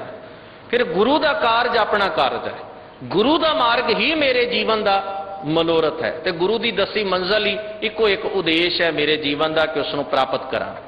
ਹੁਣ ਹੋਰ ਕਿਸੇ ਪਾਸੇ ਵੱਲ ਧਿਆਨ ਕੋਈ ਨਹੀਂ, ਆਸੇ ਪਾਸੇ ਵੱਲ ਵੇਖਣ ਦੀ, ਝਾਕ ਰੱਖਣ ਦੀ। ਜਿਨ੍ਹਾਂ ਨਾਉ ਸੁਹਾਗਣੀ ਤੇ ਨਾ ਝਾਕ ਨਾ ਹੋਰ। ਸੁਹਾਗਣ ਦੀ ਨਿਸ਼ਾਨੀ ਹੈ, ਨਾਨਕ ਸੁਹਾਗਣ ਕਾ ਕਿਆ ਚਿਹਨ ਹੈ, ਅੰਤ ਸੱਚ ਮੁਖ ਉਜਲਾ ਖਸਮੈ ਮਾਹੇ ਸਮਾਏ। ਉਹਨੂੰ ਹੋਰ ਕਿਸੇ ਦਰ ਦੀ ਝਾਕ ਨਹੀਂ, ਕੇਵਲ ਆਪਣੇ ਖਸਮ ਦੇ ਪਿਆਰ ਦੀ ਝਾਕ ਹੈ। ਔਰ ਇਹੀ ਤਾਂ ਇੱਕ ਸੱਚੇ ਗੁਰਸਿੱਖ ਦੀ, ਇੱਕ ਧਰਮੀ ਦੀ, ਸਚਿਆਰੇ ਦੀ, ਗੁਰਮੁਖਤਾਈ ਦੇ ਰਾਹ ਦੇ ਉੱਤੇ ਚੱਲਣ ਵਾਲੇ ਦੀ ਇਹੀ ਇੱਕੋ ਇੱਕ ਭਾਵਨਾ ਹੈ ਕਿ ਬਸ ਮੈਂ ਗੁਰੂ ਦਾ ਹਾਂ, ਆਪਾ ਭੇਟ ਕਰ ਦਿੱਤਾ। ਹਰ ਹਰ ਅਰਥ ਸਰੀਰ ਹਮ ਵੇਚਿਆ, ਪੂਰੇ ਗੁਰ ਕੇ ਆਗੇ। ਦਾਤਾਰ ਜੀ ਕਹਿੰਦੇ ਹਨ, ਪਾਤਸ਼ਾਹ ਕਹਿੰਦੇ ਲਗਾਮ ਪਾ ਦਿੱਤੀ ਸਵਾਰ ਨੇ ਘੋੜੀ ਨੂੰ ਤੇ ਆਪਣੇ ਅਧਿਕਾਰ ਵਿੱਚ ਕਰ ਲਿਆ, ਤਾਂ ਕਿ ਇਸ ਨੂੰ ਮੈਂ ਆਪਣੀ ਮਰਜ਼ੀ ਦੇ ਮੁਤਾਬਕ ਚਲਾ ਸਕਾਂ, ਇਹ ਮੇਰੇ ਹੁਕਮ ਦੀ ਪਾਬੰਦ ਰਹੇ ਤੇ ਇਸ ਸਾਧਨ ਨੂੰ ਵਰਤ ਕੇ ਮੈਂ ਆਪਣੀ ਮੰਜ਼ਿਲ ਤੇ ਪਹੁੰਚ ਜਾਵਾਂ। ਪਾਤਸ਼ਾਹ ਕਹਿੰਦੇ ਸਰੀਰ ਉਹਨਾਂ ਚਿਰ ਮਨ ਆਈਆਂ ਕਰੇਗਾ, ਇਹ ਜੀਵਨ ਉਹਨਾਂ ਚਿਰ ਮਨ ਆਈਆਂ ਕਰੇਗਾ ਜਿੰਨਾ ਚਿਰ ਇਸ ਨੂੰ ਗੁਰੂ ਗਿਆਨ ਦੀ ਲਗਾਮ ਨਹੀਂ ਪਾ ਦਿੰਦਾ, ਜਿੰਨਾ ਚਿਰ ਗੁਰੂ ਆਪਣੇ ਸਿਧਾਂਤ ਦੀ, ਆਪਣੀ ਵਿਚਾਰਧਾਰਾ ਦੀ ਸੇਧ ਨਹੀਂ ਦੇ ਦਿੰਦਾ, ਜਿੰਨਾ ਚਿਰ ਸਾਡੇ ਅੰਦਰ ਗੁਰਮਤ ਵਿਚਾਰ ਦੀ, ਸਤਿਗੁਰੂ ਜੀ ਦੇ ਉਪਦੇਸ਼ ਦੀ ਸੇਧ ਨਹੀਂ ਵਸ ਜਾਂਦੀ, ਸਾਡਾ ਜੀਵਨ ਮਨ ਆਈਆਂ ਦੇ ਵਿੱਚ ਹੀ ਗੁਜ਼ਰ ਜਾਏਗਾ। ਅਸੀਂ ਹਰ ਜਗ੍ਹਾ ਤੇ ਮਨ ਆਈਆਂ ਹੀ ਕਰਾਂਗੇ। ਪੁਰਾਣੇ ਸਮਿਆਂ ਦੇ ਵਿੱਚ ਦਰਿਆਵਾਂ ਦੇ ਬੰਨ੍ਹ ਨਹੀਂ ਸਨ ਹੁੰਦੇ ਤੇ ਹੜ੍ਹ ਆਉਣਾ ਤੇ ਕਈ ਪਿੰਡਾਂ ਨੂੰ ਰੋੜ ਕੇ ਉਸ ਦਰਿਆ ਦੇ ਪਾਣੀ ਨੇ ਲੈ ਜਾਣਾ, ਕਿੰਨਿਆਂ ਦੀਆਂ ਫਸਲਾਂ ਬਰਬਾਦ ਹੋਣੀਆਂ, ਕਿੰਨਾ ਜਾਨੀ ਤੇ ਮਾਲੀ ਨੁਕਸਾਨ ਹੋਣਾ। ਸਮੇਂ ਦੇ ਵੇਗ ਦੇ ਨਾਲ ਮਨੁੱਖ ਦੇ ਕੋਲ ਸਾਧਨ ਆ ਗਏ, ਤਾਕਤ ਆ ਗਈ, ਇਸ ਅੰਦਾਜ਼ਾ ਲਾਇਆ ਕਿ ਜਿੰਨਾ ਚਿਰ ਅਸੀਂ ਦਰਿਆਵਾਂ ਦੇ ਪਾਣੀਆਂ ਨੂੰ ਤਰਤੀਬ ਨਹੀਂ ਨਾ ਦਿੰਦੇ, ਉਹਨਾਂ ਚਿਰ ਇਹ ਹੜ੍ਹਾਂ ਦੀ ਬਿਮਾਰੀ ਤੋਂ ਛੁਟਕਾਰਾ ਨਹੀਂ ਪਾਇਆ ਜਾ ਸਕਦਾ, ਇਹ ਆਫਤ ਸਾਡਾ ਪਿੱਛਾ ਨਹੀਂ ਛੱਡੇਗੀ। ਵੀ ਅਸੀਂ ਪਿੰਡ ਵਸਾਉਂਦੇ ਹਾਂ, ਇਹ ਪਿੰਡ ਉਜਾੜ ਦਿੰਦਾ, ਅਸੀਂ ਜ਼ਮੀਨਾਂ ਜ਼ਰਖੇਜ਼ ਕਰਕੇ ਵਾਹੁੰਦੇ ਤੇ ਬੀਜਦੇ ਹਾਂ, ਦਰਿਆਵਾਂ 'ਚ ਹੜ੍ਹ ਆਉਂਦਾ, ਸਾਡੀਆਂ ਜ਼ਮੀਨਾਂ ਨੂੰ ਰੋੜ ਕੇ ਖੋਰ ਕੇ ਸਾਡੀ ਫਸਲ ਤਬਾਹ ਕਰਕੇ ਚਲਾ ਜਾਂਦਾ, ਕਿੰਨੀਆਂ ਜਾਨਾਂ ਬਰਬਾਦ ਹੋ ਜਾਂਦੀਆਂ ਨੇ। इस करके हौली हौली दरियावां दे दोही पासी वड्डे वड्डे उच्चे उच्चे बन बनने शुरू कर दिते कि पानी एक तरतीब विच चले ते नुकसान ना करे। भाई साहब भाई गुरदास जी अपने कीमती ख्याल प्रगट करदिआं अपनी लेखनी विच एक उदाहरण बड़ी बाकमाल दिंदे हन। वो कहंदे एक अग है जिहड़ी रसोई दे विच बलदी है, ਉਹਦੇ ਨਾਲ पकवान भोजन तैयार ਹੁੰਦਾ है, सारे परिवार की भुख जिहड़ी है दूर हुंदी है। वो साधन वो अग जिहड़ी है उन्होंने साधन बना के तरतीब विच लिया के मनुख ने वरत लिया। पर एक अग है जिहड़ी बेतरतीबी हो गई, वो काबू विच ना रही, वो भाणे विच ना रही, ते उसे ही अग ने उसे घर नूं साड़ के सवाह कर दिता। बंदा सड़क ते आ गया। हुण ध्यान दिओ, उही अग है फैक्ट्रियां विच बलदी है, कारखानिਆਂ विच उस अग तो काम लिया जाता है ते तरक्की दा राह है। उही अग जेकर उस फैक्ट्री नूं उस घर नूं साड़ के तबाह कर दे, बेतरतीबी बेमर्यादा हो जाए तो उही नुकसान भी कर सकती, फायदा भी कर रही है, नुकसान भी कर सकती है। उही पानी है जिसनों पी के असीं जिंदा हाँ, जिउंदे हाँ, फसलां जरखेज ने, हरियावल हुंदी है। वही पानी बेतरतीबा हो जाए तो साडी जिंदगी का खौ बन जाता है, मौत का कारण बन, जिहड़ा जीवन है वो मौत बन गया। क्योंकि बेतरतीबी कोई चीज़, बेलोड़ी कोई चीज़, मर्यादा तो बाहरी कोई चीज़ भी भला नहीं कर सकती, नुकसान ही नुकसान पैदा करती है।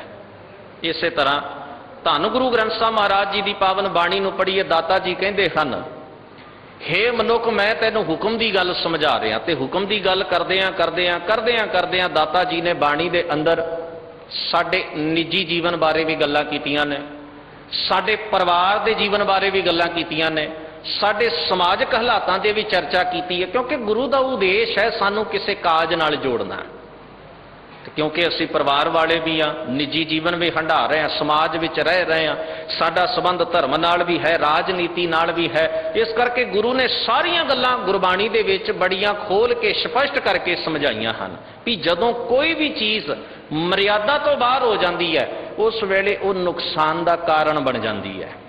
हुण ध्यान देना, राजनीति मर्यादा विच चले, इहदे लई हदायत है गुरु ग्रंथ साहब की बाणी दे विच की है, राजे चुली न्याम की।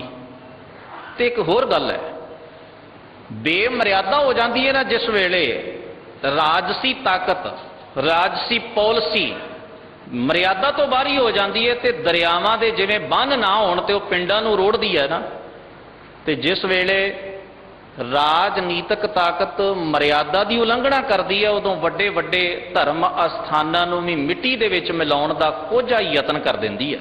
ध्यान देना इस गल वल।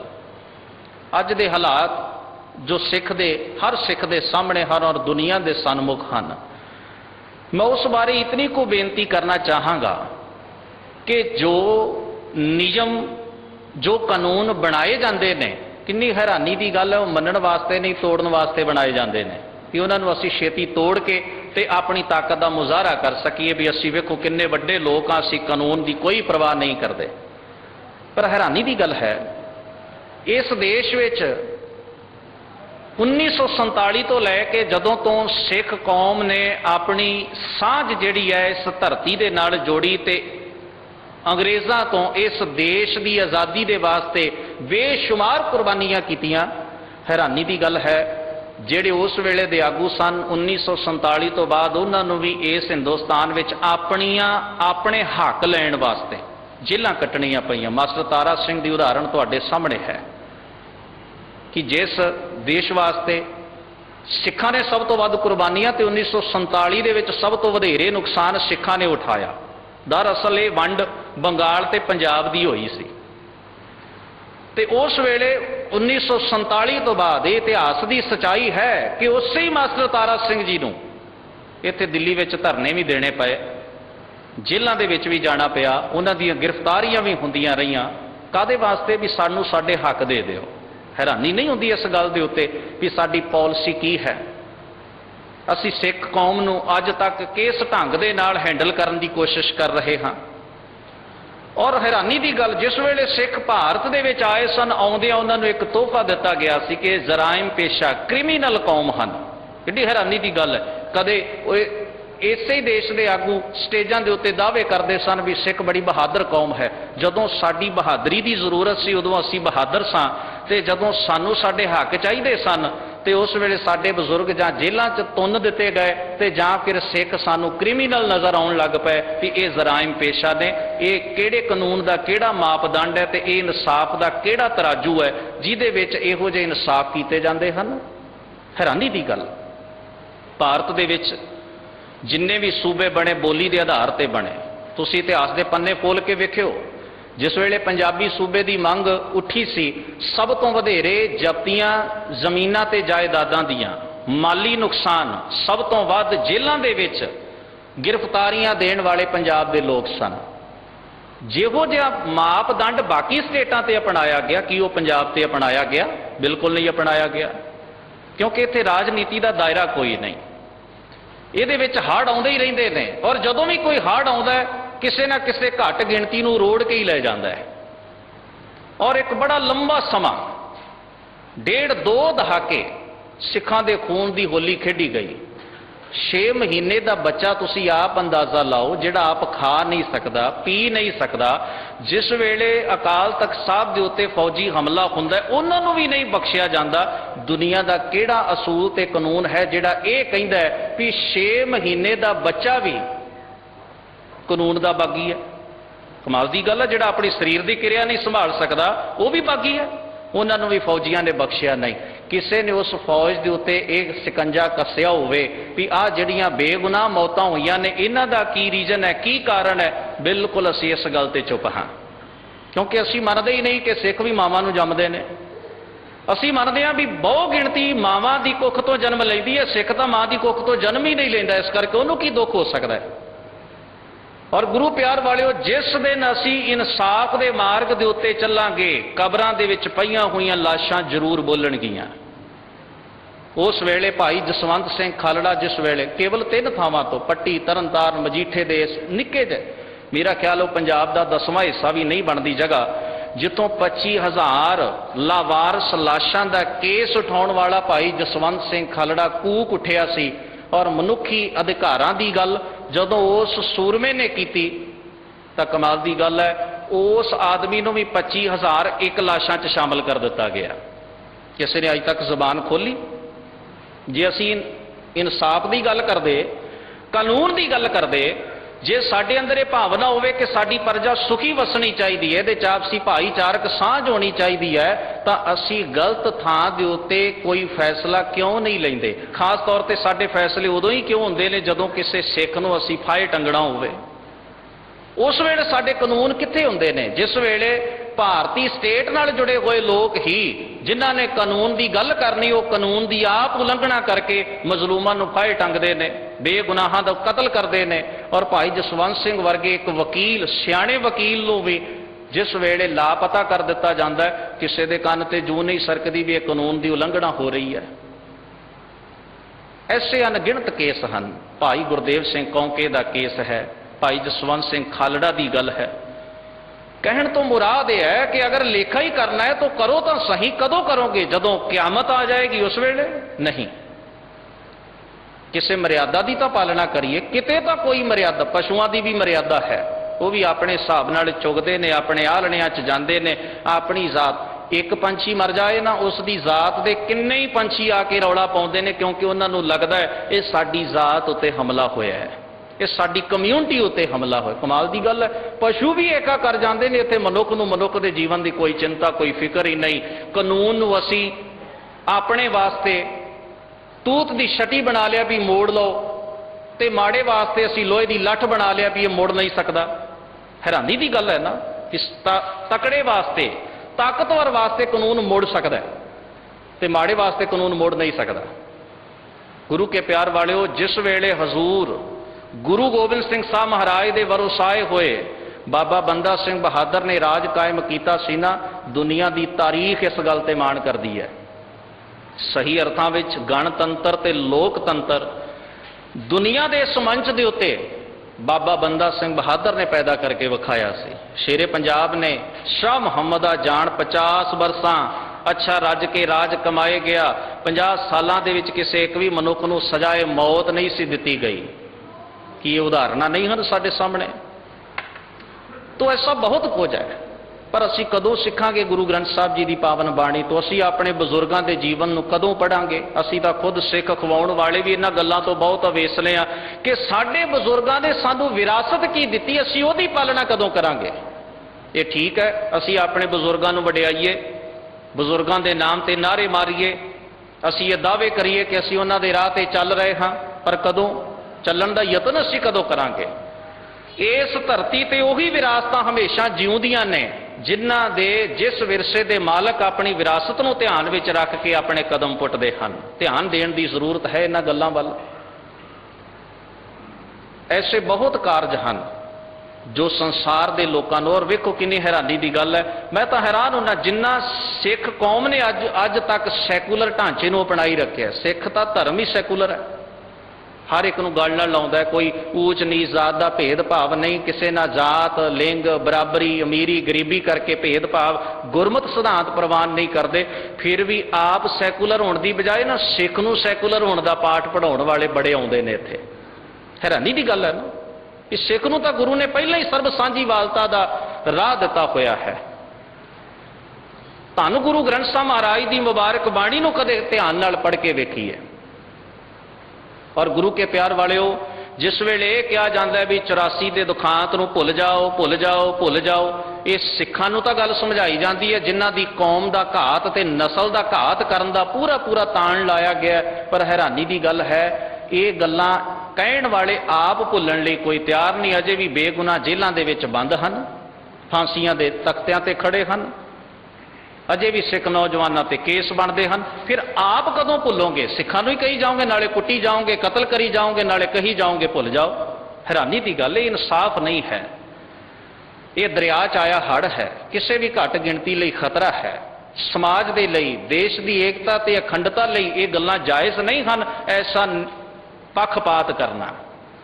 आओ इस देश नूं हमेशा ही ऋषियां मुनियां दा देश आख्या जाता है बड़े उची उची सुर विच, पर कदे धर्म भी पालीए कि जे देश विच धर्म बहुते ने ते धर्म की पालना भी तो करने वाले पासे तुरीए कि केवल इस गल ते ही मान करते रहांगे कि इस देश विच बड़े धर्म पैदा होए। धर्म पालांगे कदों? धर्म तो पालण लई हुंदे ने। सतगुरु जी बख्शिश करदे आ कहंदे कोई भी चीज़ बेतरतीबी बेमर्यादा दे विच होवेगी तां नुकसानदेह साबित होवेगी। जीवन के उत्ते अगर मर्यादा नहीं है तो जीवन नुकसानदेह है। शरीर मर्यादा विच नहीं, शरीर नुकसानदेह है। अज जो सज्जन आखते हैं मर्यादा की की जरूरत है, मर्यादा की की अहमियत है, वो शायद इस पक्ष तो बड़े अनजान हैं। गुरुदेव जी बख्शिश करते हैं कहते तन प्रेम हर चाबक लाया राम। जदों गुरु अपने आत्मक सूझ की मर्यादा विच बन दिंदा है ते प्रेम दा प्यार दा चाबुक मारदा है।